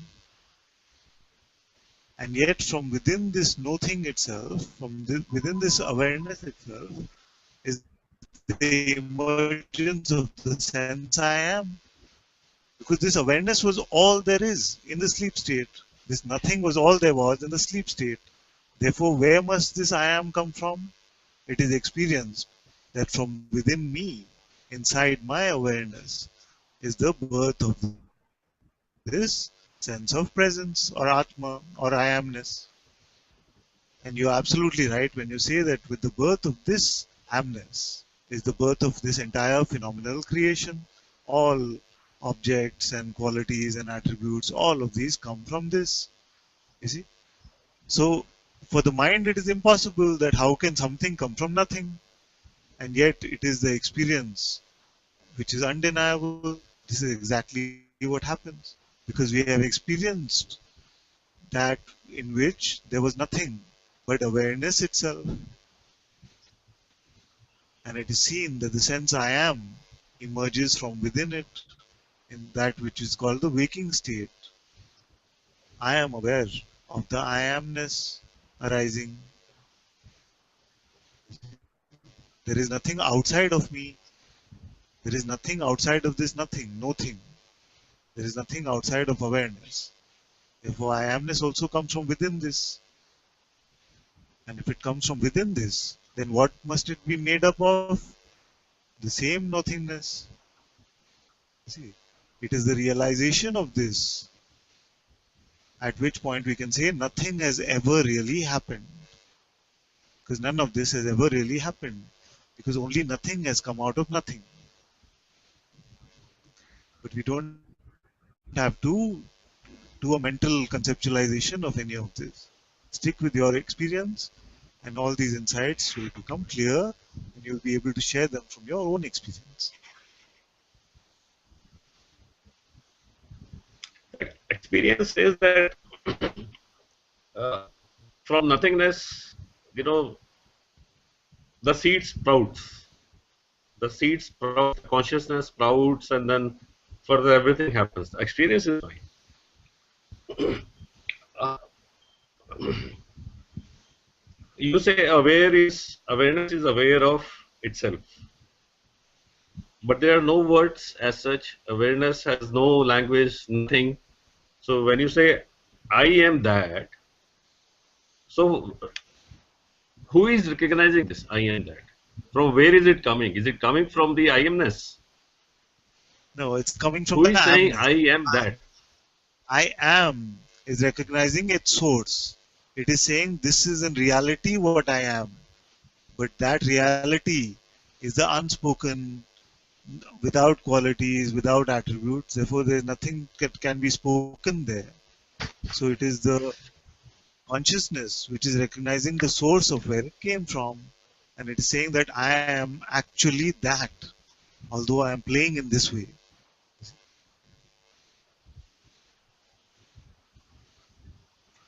So this recognition is only in the waking state. It does not happen in the dream state, of course, though the I-ness is there in the dream as well as in the waking state. So this I-ness as such, which is again transient and phenomenal, in the waking state it says I am Brahman. I am that, or I Yes. am Brahman. There is nothing that stops it from saying in the dream state also. This could all be a dream state. Nobody can say really. There is fundamentally no difference between waking and dream. See, what I'm coming to is that I am that has to be dropped. The I am that has to be dropped. I am Brahma dropped, and only the Brahman has to be there without any cognition of itself. But this is already the truth. So all concepts are dropped, including the concept I am that. It is just like thorns we are using to remove other thorns. You see, so no concept is the truth. Brahman is already Brahman.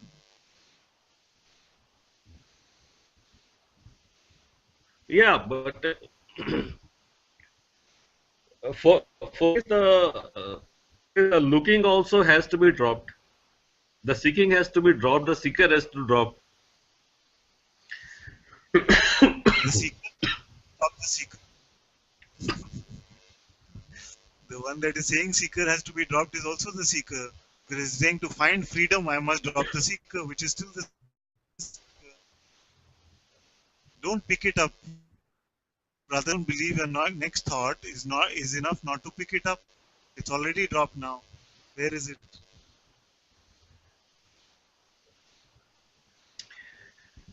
Jivan Mukti. Excuse me. Where is Then it what really is right Jivan now? Mukti? Experientially there right now. Just stay with this.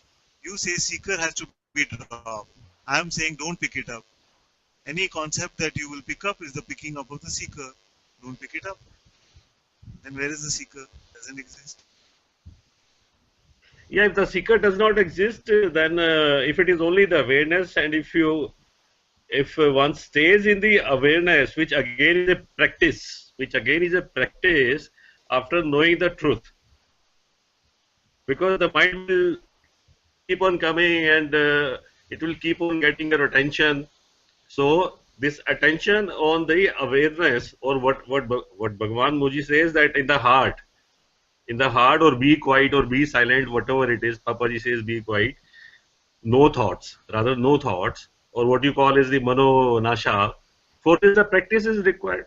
Now that we have glimpsed the truth, okay, now to basically establish as a Brahman, or then the seeker has to vanish, no picking up, and the mind, if totally fixed on the Brahman, basically the attention totally fixed on the Brahman or on the self, then the mind does not get any food, so it will die out. It will die out as such. So then the only Brahman will be left. I am that will be dropped, because I am that as such is only an expression which is coming out of the seeker.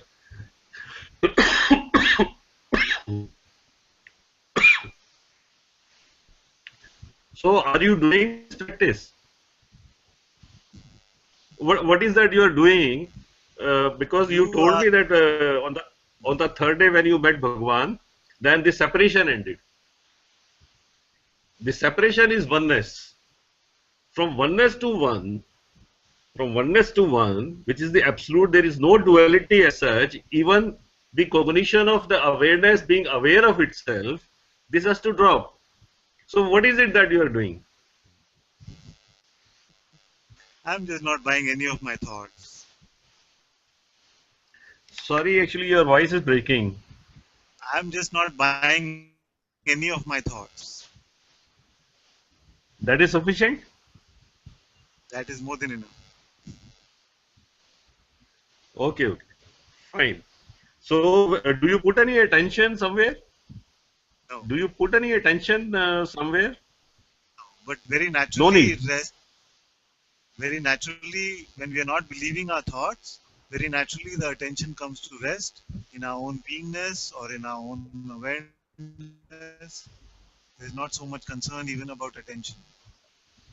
You see, it finds its own natural resting point without trying to control it.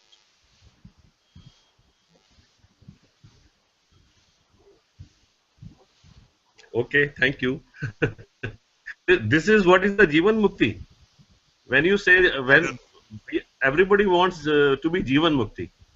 So, what exactly is Jivan Mukti? I mean, being liberated while in the body as such, when Jivan Mukti is like, one is liberated while being in the body itself, before the physical death. So, what is Jivan Mukti then? I can't say whether there is Jivan Mukti here or not. I can just tell you that there is no sense of bondage. There is no sense of being bound by something that needs freedom. I find only freedom here.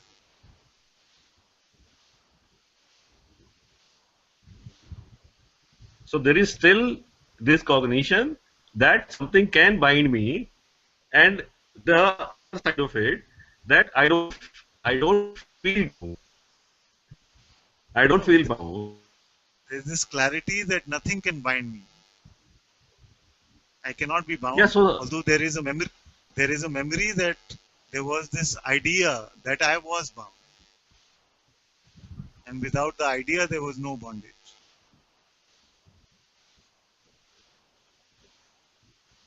I can repeat.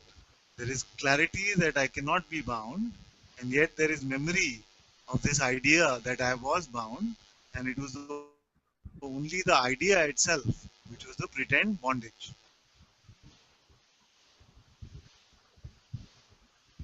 so where does this I spring from? You use the word I. So where It is does very this I spring from? this I is awareness itself.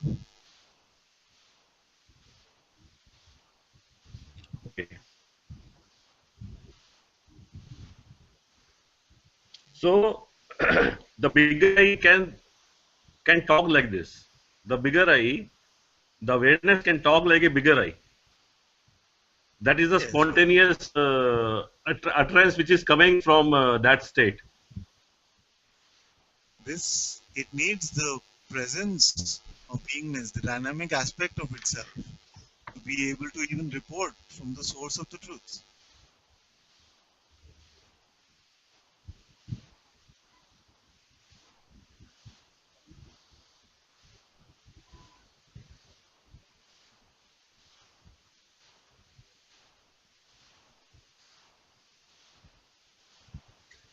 Actually, I think this is where the mind stops, because it cannot really get more into this.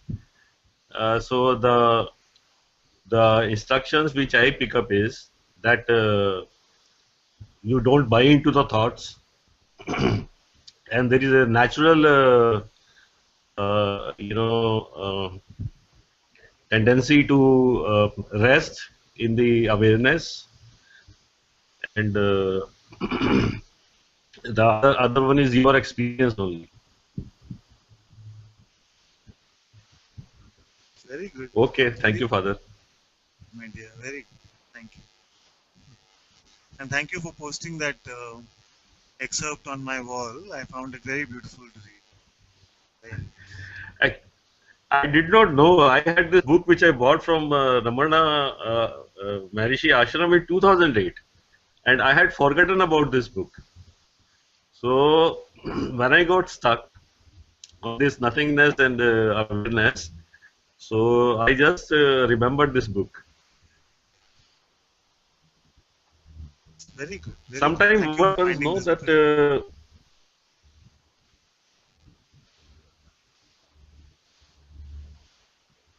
Now it is fine. Very good. Very, yes.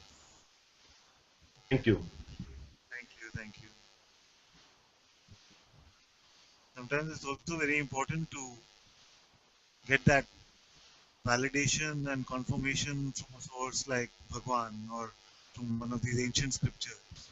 Because the mind can doubt. The mind can doubt everything that is being said. Once you see over there that yes, it's so obvious what is being said, then something can come to rest because of that. It's very good. Actually, it is very important to have a line guru. Otherwise, there can be a lot of concepts.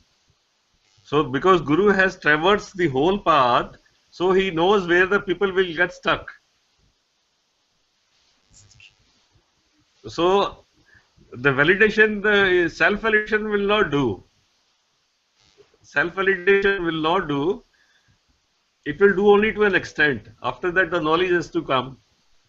So, therefore, I keep asking certain these questions. Now, I had to actually, though it is a all false journey, whatever it is, I have to go now beyond I am that. This I am that has to vanish. This cognition has to vanish. It because it is still not sahaj. It is not still sahaj. What you say sahaj basically. There is effort. There is still a contemplation. There is still a mind actually which is coming in. There are tendencies, and all that stuff is still there. So the actual basically journey starts now. The actual journey starts now. But just contemplate a little bit on this. Find out who is the I that wants to go beyond I am that. Is it awareness's voice which is saying this? Is it your being which is saying this? The one that wants to start the journey is which one?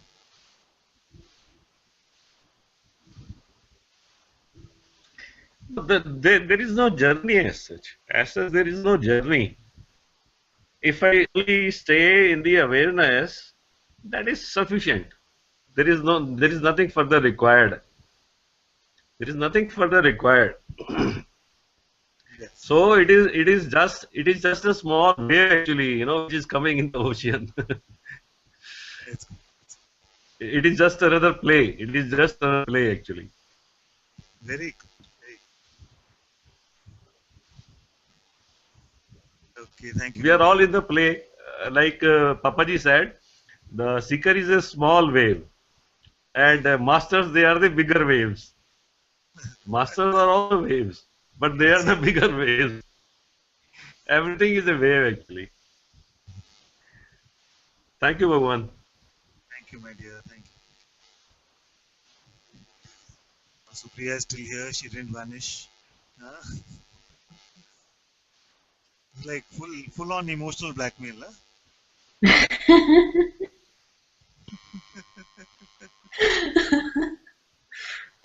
Namaste, Father. Hey, my dear. My daughter also says that I'm very good at emotional blackmail.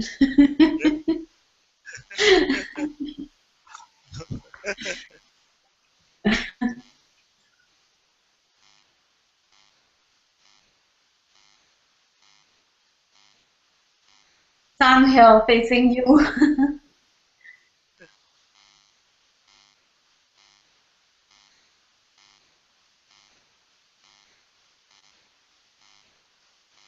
Actually, I wouldn't have had it not been for Richa today. Very good. She, in the morning, was pretty bad. Got up crying, weeping, everything. I think now that the rubbers hit the road, it's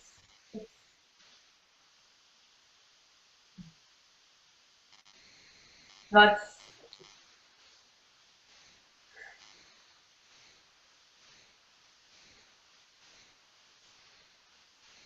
Since 2:30 in the night, it has been chaos. 6 o'clock, I've been crying. And it was a deep fear, Father, of a very deep attachment that I've lost completely. And it was as if I was fearing the death of a very close attachment, and I'll say it. I got up with this whole fear of losing Bharat, that he's no more, and he did not pick up the phone. I kept trying for 1.5 hours, and I was just crying.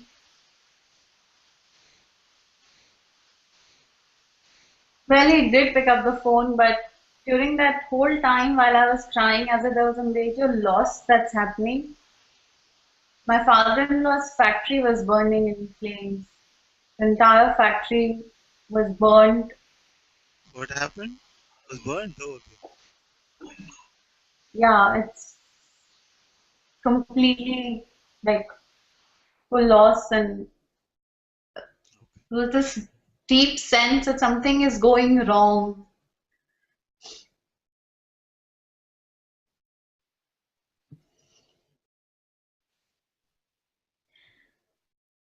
I don't know, there's been a confusion, Father.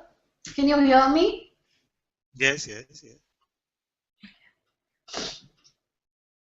Something just doesn't want to listen to any of the spiritual yarn. I don't know what is suddenly happened, and there's this.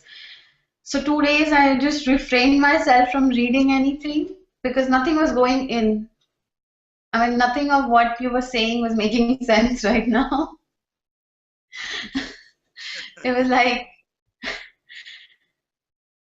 I've been, and there's a huge fear of not being able to leave this, because if I do, then I'll be back into my The Indian accent? personhood.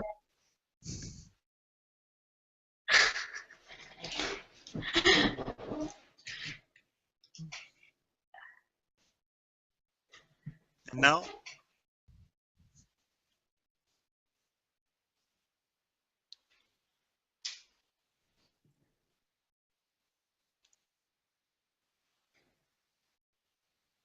Father, there's a lot of hitting happening from all sides. It's just,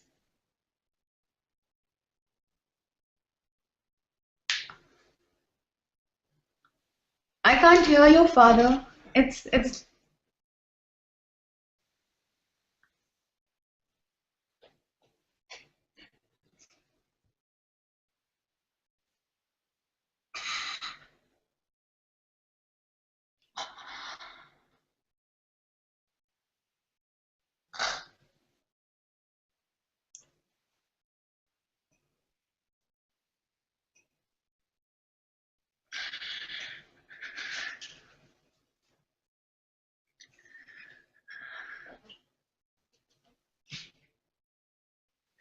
I don't even know what's happening, Father. I'm here and you see it. Just just everything is offered. I don't know what question to ask because I'm running away from you right now. And I'm running away. I'm trying to look for something.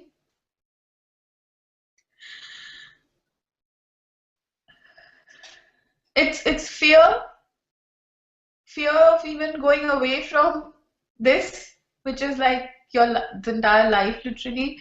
That but it's the seeking is also not happening anymore. I don't know. I can't remember that 6 years of my life I was running to find freedom, but freedom doesn't make sense to me anymore.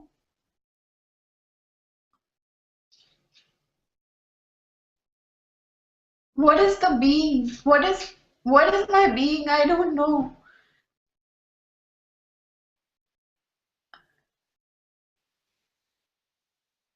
Was it for real while it was before spirituality, or after in these last 4 5 years that I have imagined myself as a spiritual person, that I have constructed this being or the persona of a spiritual person, that is true? Or was it that I was more at heart person by being, I don't know what is the true, what is the truth about being? What is the truth about,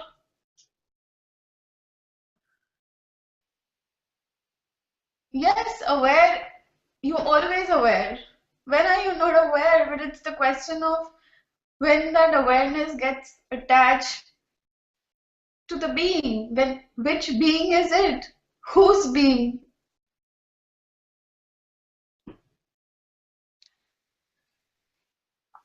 I don't know how to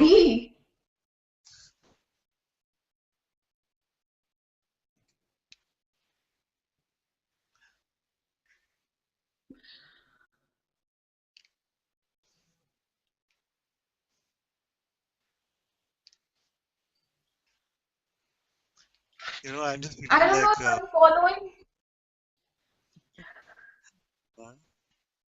it's like when my daughter comes now with a tantrum, then only the words are different. So her thing is not like I don't know what is this being and I don't know how to not be, but the energy is just the same as my daughter throwing a tantrum right now. So if you take out all the Advaita words from it and all the Satsang words from it, it's just like, "No, you're not helping me, basically. I don't know if any of this stuff is really helping. I don't know what I'm doing, isn't it? So like this, and So there is some truth in the daughter throwing the tantrum.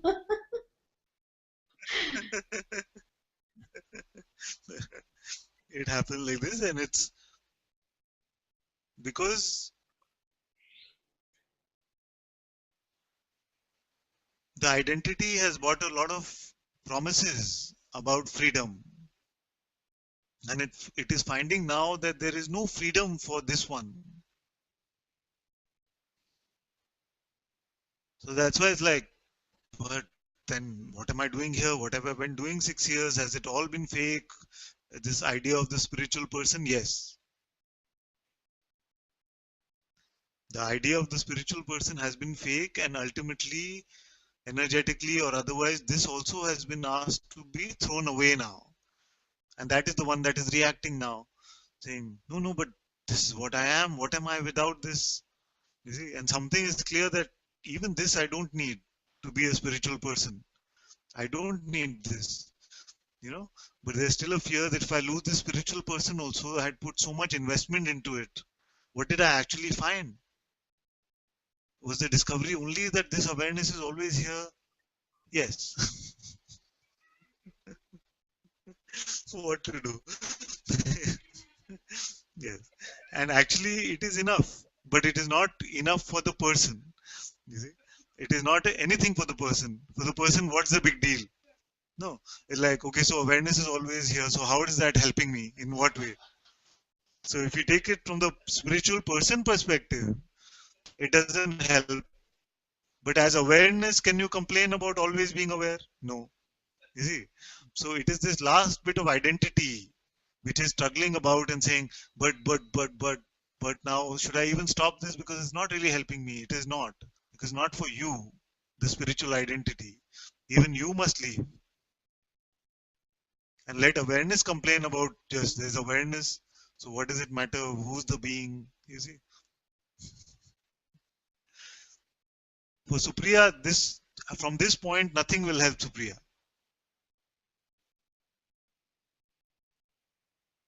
You see? Because we are done with helping the non-existent one. Now, which perspective are you looking at from?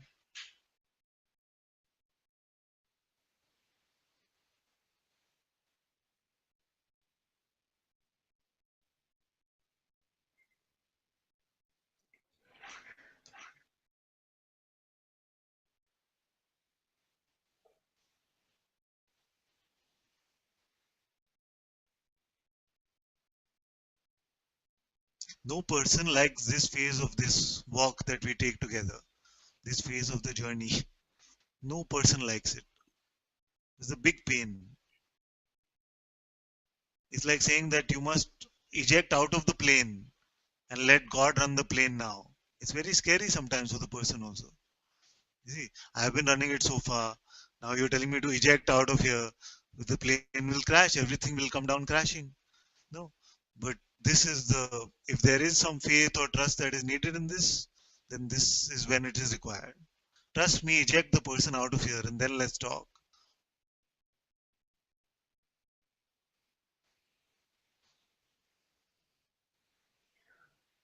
Yes, Father, faith.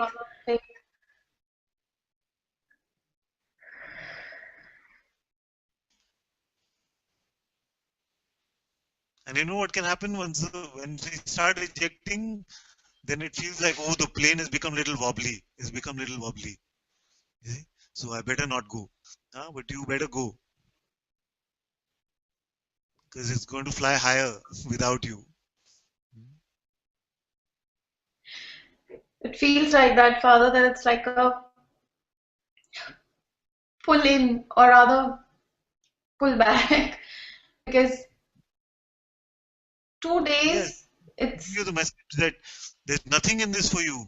It's telling you there's nothing in this for you. Stop it now. Enough. Enough. Go back to regular life. You see, it is telling you this message. Okay, you're making a yes, mess. Your life, everything is going for a mess just because of this. Now you better stop it. Enough is enough. You spent 6 years on it. You see, so it's playing this game, and it's a crucial point of the game because many actually turn back from this point and say, okay, I found that I was in this to help the person, and I can see clearly that it is the person itself which is being asked to leave. I'm not ready for that. Many fall prey to this. But I hope you have seen now that the person only means suffering. It is telling you that you are suffering because of your spirituality, but you are not. You are suffering because of the person identity. True spirituality is taking you away from this sense of being a person.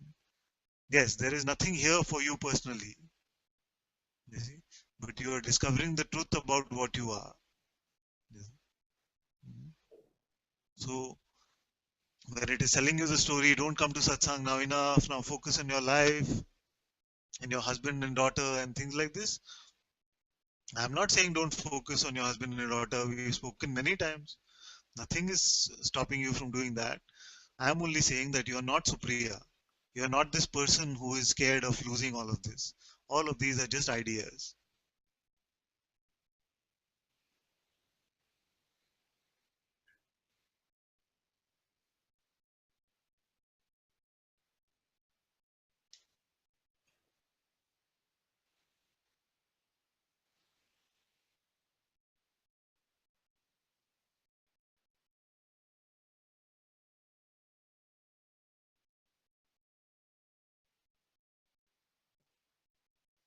Which story are you buying?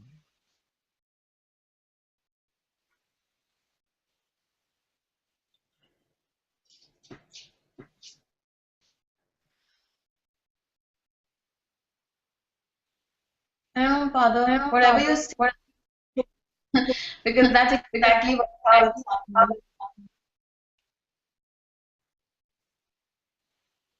There are stories, there are loads of, and there is a knowingness that this is it. And all I need is to have complete faith in what is happening.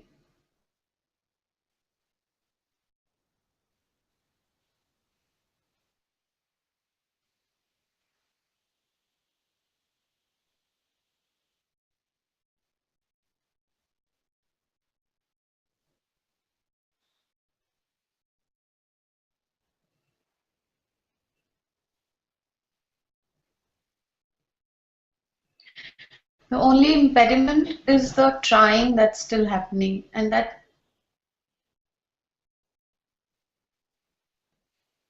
somewhere I'm going with the trying. Like right now, also, I wanted to shut this computer. I think I was too exposed right now to not leave, but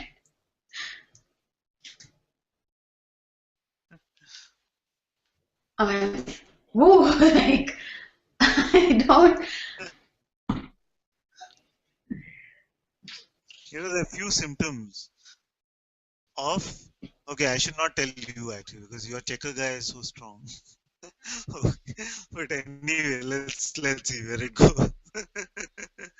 You see, first symptom is when the mind says, "Okay, no, I'm done with the inquiry. I don't want to inquire anymore right now." Then you feel like, okay, the mind won this round because when it closes you off to the inquiry, then I just have to give you space and say, "Okay, you'll come back." You see, so the minute I hear like this, that I just don't want to inquire right now, then that you know that okay, we bought a story and something is saying I want to play with this story for some time. So I know the inquiry will disrupt the story and all my identification, so I don't want to do that. No. The second is this, that I can't like be in satsang and it's like everything you're saying is just irritating me more and more, and I'm not liking you at all right now, and I don't know what I'm doing here, these kind of things. And actually when I hear it, I'm like, it's almost like I'm standing at the gates of heaven saying, "Come, come, we are here, we're having fun inside." And somebody is saying, "No, I'm enjoying my hell much better. I'm enjoying that hell much better of being a person." You see? So then, what to say after that? You see? So it's just like this, it paints it upside down. You see, the mind always makes it upside down. It's saying, but now inquiries become so much effort. To be in satsang is so hard work. You see, to be just the person is so much easier. And for a day or two, it might even feel like that. It's just, I'm Supriya, everything is fine, and then 2 days later, one whack. No, then again, then you're like, what am I? Who am I? What am I doing here? Automatically, it starts.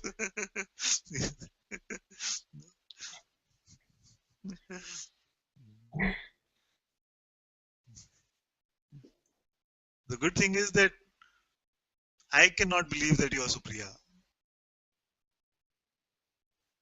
I can also not believe that something is happening to you. But I can believe that anything is possible in this appearance.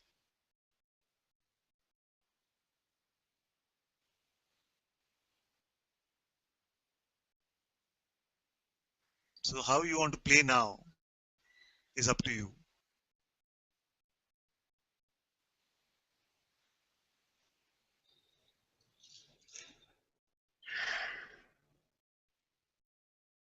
I, I don't want to play it, Father.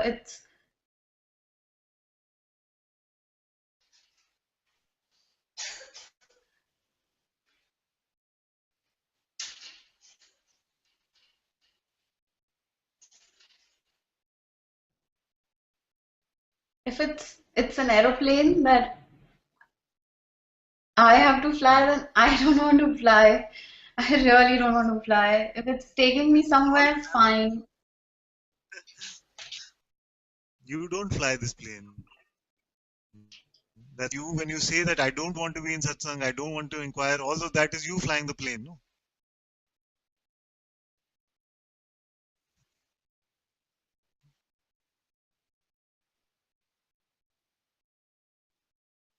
What is But the trouble then with the right now? But then, who made the effort to be in this space right now? I mean, what made it like if that I who doesn't want to fly the plane is also coming to sit at the pilot seat and not fly it.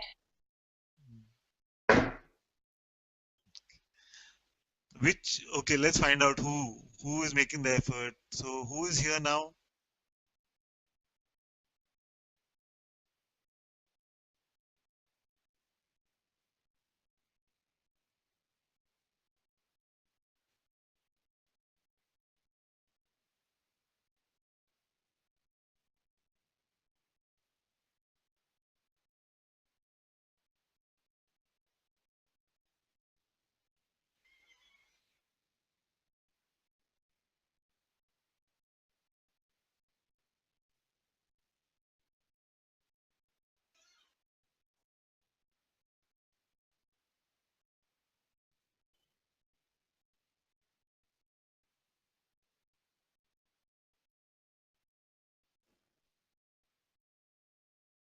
with a lot of reluctance, but no one. Yes. And you know there is no one, no? Yeah, but Father, is it that I know it already? Or Yes. is it I'm finding it out? Because This is a very good question, actually. This is a very good question. You know it already, but you have been pretending so long to be something that you're not that it seems like you're recognizing yourself again. You see, it's just like I pretended to be this movie character for so long, but actually, somewhere inside, I knew that I'm not this. I knew all of this is a acting role, but I've done it for so long now that someone now is coming and saying, okay, this is just a movie role. Something is recognizing the truth in that. Attached to the role, and that is causing the resistance. You see? So again and again, we are reminding you, you're not this role, we're not this character. And you recognize when you hear it that this is true, but something still wants to play with that. You see? So that resistance is what we are washing away in Satsang. And we are coming to this. So you never really forgot. But the pretense became so strong and overpowering, and it took so much of your time that you had to come up with this reminder, which comes in the external form of the Guru, to remind you that you are not this role, you are not Supriya, you don't exist as a person at all. Nothing has ever happened to you. It's all been this movie. And something, even when I say this, something knows this is true. And yet the mind will come and resist and say, but, something, something, you see.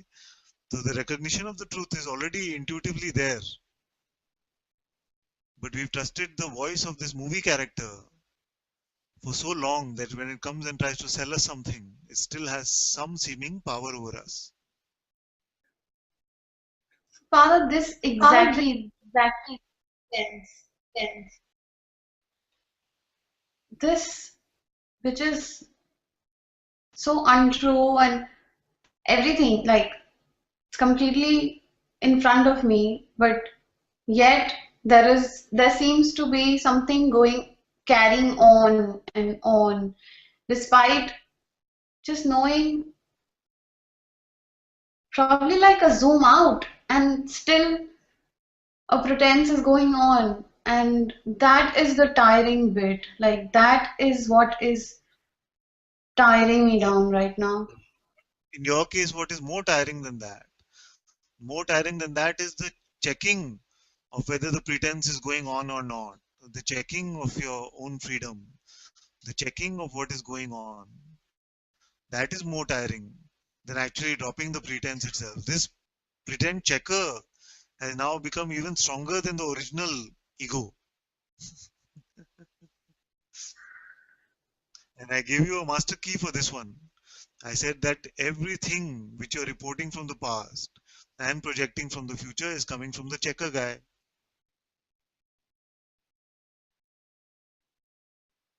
So if you don't buy it then right now, then what is there? What is the problem?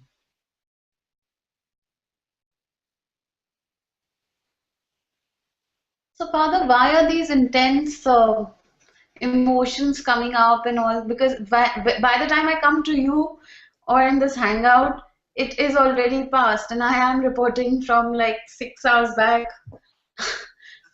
But it is just so strong that it leaves me completely drained, or and I start looking for some reason why it has happened, or maybe I need to report it to you to show you what is happening here. And yeah, that doesn't drop.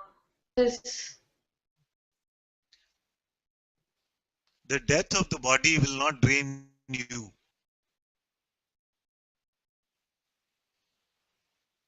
say that again, Father. Even the death of your body will not drain you. Now, what is happening is we've got used to reporting on the sensations in the body or the experiences of these things which we call intense actually. But every time we check, we see that they are nothing inside me. They're not even hurting what is here. It's just that they're jumping about a lot and they seem like really strong and uncomfortable, but actually nobody is being hurt from them. And this feeling, the resisting of them and the constant appearing of them can seem like it is very tiring. But actually, anything can happen to your body, but you will not be drained because of it.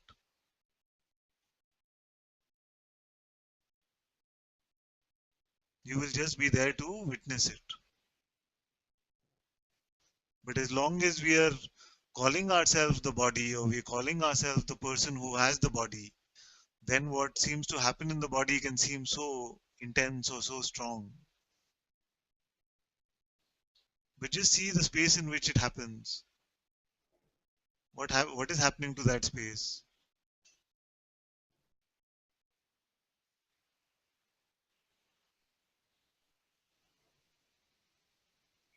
To that space, nothing happens, Father, because right now there's peace. But Then who does it that happen to? Who is the me to which it happens? What is this me made up of?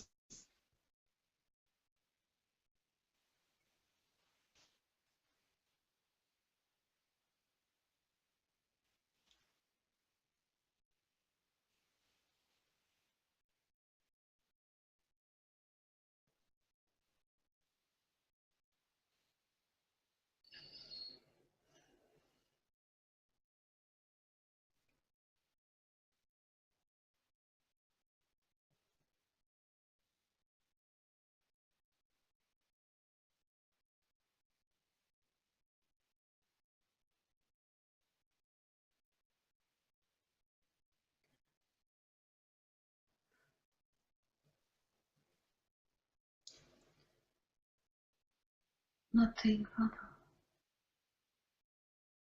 Hmm?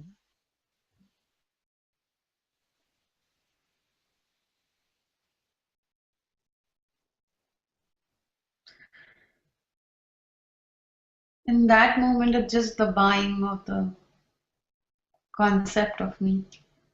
Yes. It's just a concept of you.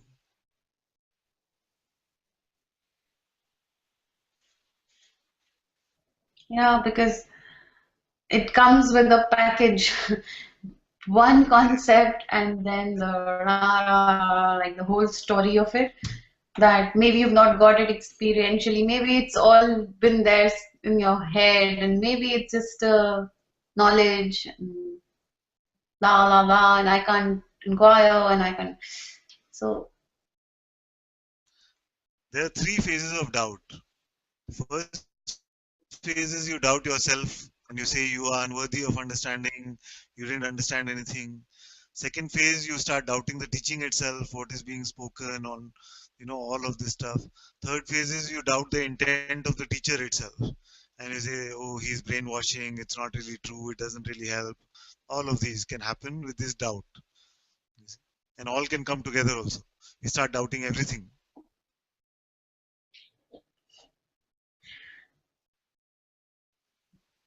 Father, I just want to expose something here because I know once I'll say it, it'll be just out. Yes. So after Lucknow, it seemed as if everything started getting erased in the physical, uh, you know. So suddenly the wall pictures of gurus and like Guruji, you, everybody just got erased. Then um, things started just collapsing. Concepts started collapsing. A lot of identities, everything. And slowly, I came to this point like this week when I didn't want to know anything about freedom or so it seemed as if in this whole whirlwind of things getting erased along with the person, even the fire that I always had for freedom is also getting extinguished. And then came the fear of losing everything. So it felt like neither here nor there. And and right now, probably as I'm saying this, it seems like a pretty good picture.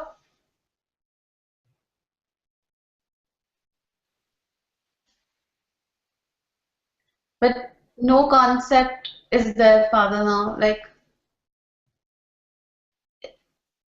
it's like no form is there anymore. Yet there is this trying to get attached to some form or some attachment, some way, somehow to get some bearing of existence as this form. And that's the struggle. And that's where the play. You're trying to trouble yourself.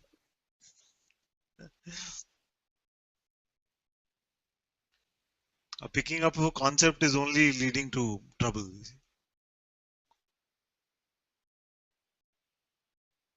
Some fear can be there, like a settle wobbly without any concept, without the person.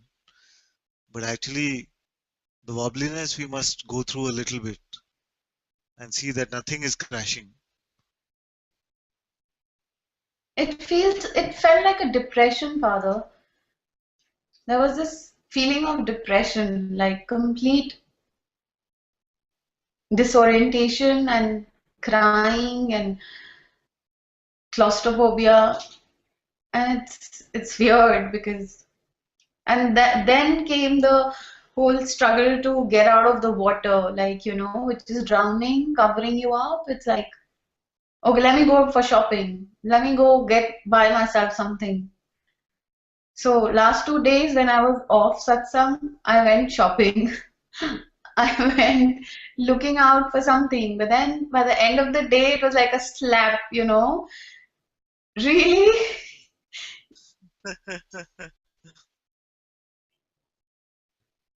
Did you buy anything for me? I love the laddus from. I'm gonna get myself there very soon. Huh? You got yourself some shoes. Father, there's been a complete changeover which is happening because suddenly Bharat is planning to shift to Delhi, and with all this that is happening already, there's this complete uprooting in the physical realm also of being shifted from Kanpur to Delhi, and there's so much chaos from all sides. I don't know. And everything is happening. Like everything is happening, to which to my eyes doesn't seem very straight. But as a person, with today, like there's so much of a damage in Papa's factory, and everybody around me is unwell. My brother, my sisters, everyone, all my relations, they're all unwell right now. It's like a complete collapse of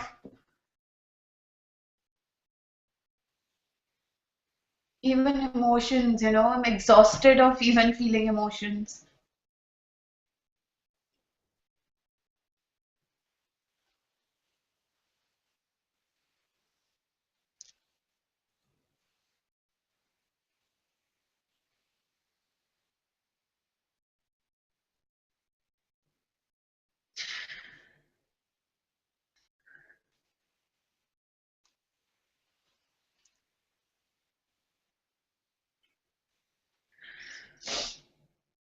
Okay, now just to humor me, Because it's been a long satsang.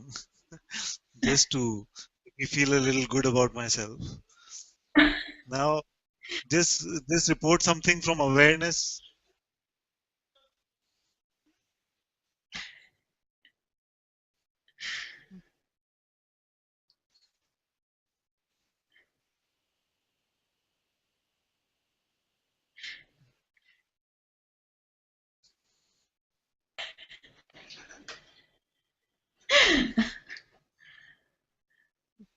I love you, Father. Love you too, my dear.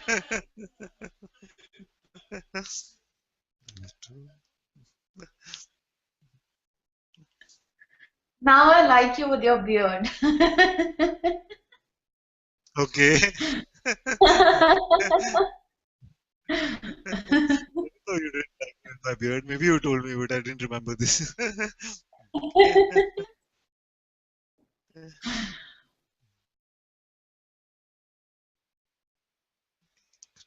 Was that awareness reporting?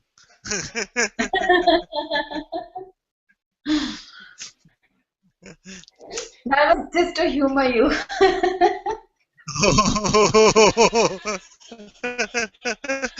Ouch.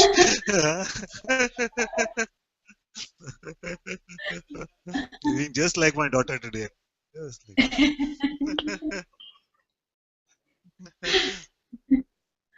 okay, my dear. Very good. Very good. Thank you, Father. Thank you. Thank you, my dear. Thank you so much.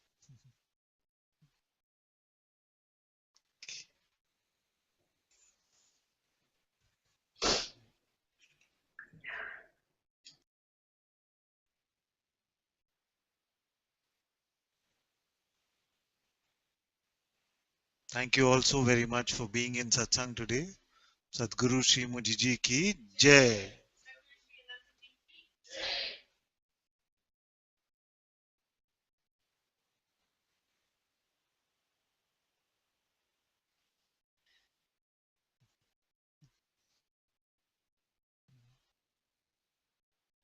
Also, any of you who are in Bangalore and are still watching online, you are most welcome to join me in my house for dinner tonight.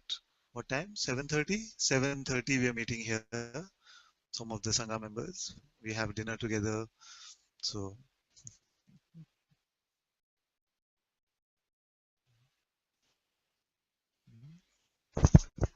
I want to come for dinner. I yes. want to come for dinner. You must, you must. I do. I want to come. It takes me about 24 hours to get there, but welcome. Yeah. Great.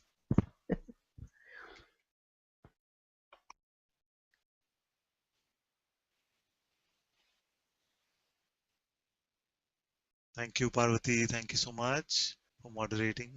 Thank you. Today is Jayanti of Nisargadatta Maharaj. He was Oh, born I see. today. Wonderful, wonderful. What a day. It's very nice. And today is Hanuman Jayanti also. Wonderful, wonderful. Thank you. Thank you. Thank you. Thank you, my dear. We can end the broadcast now. Thank you.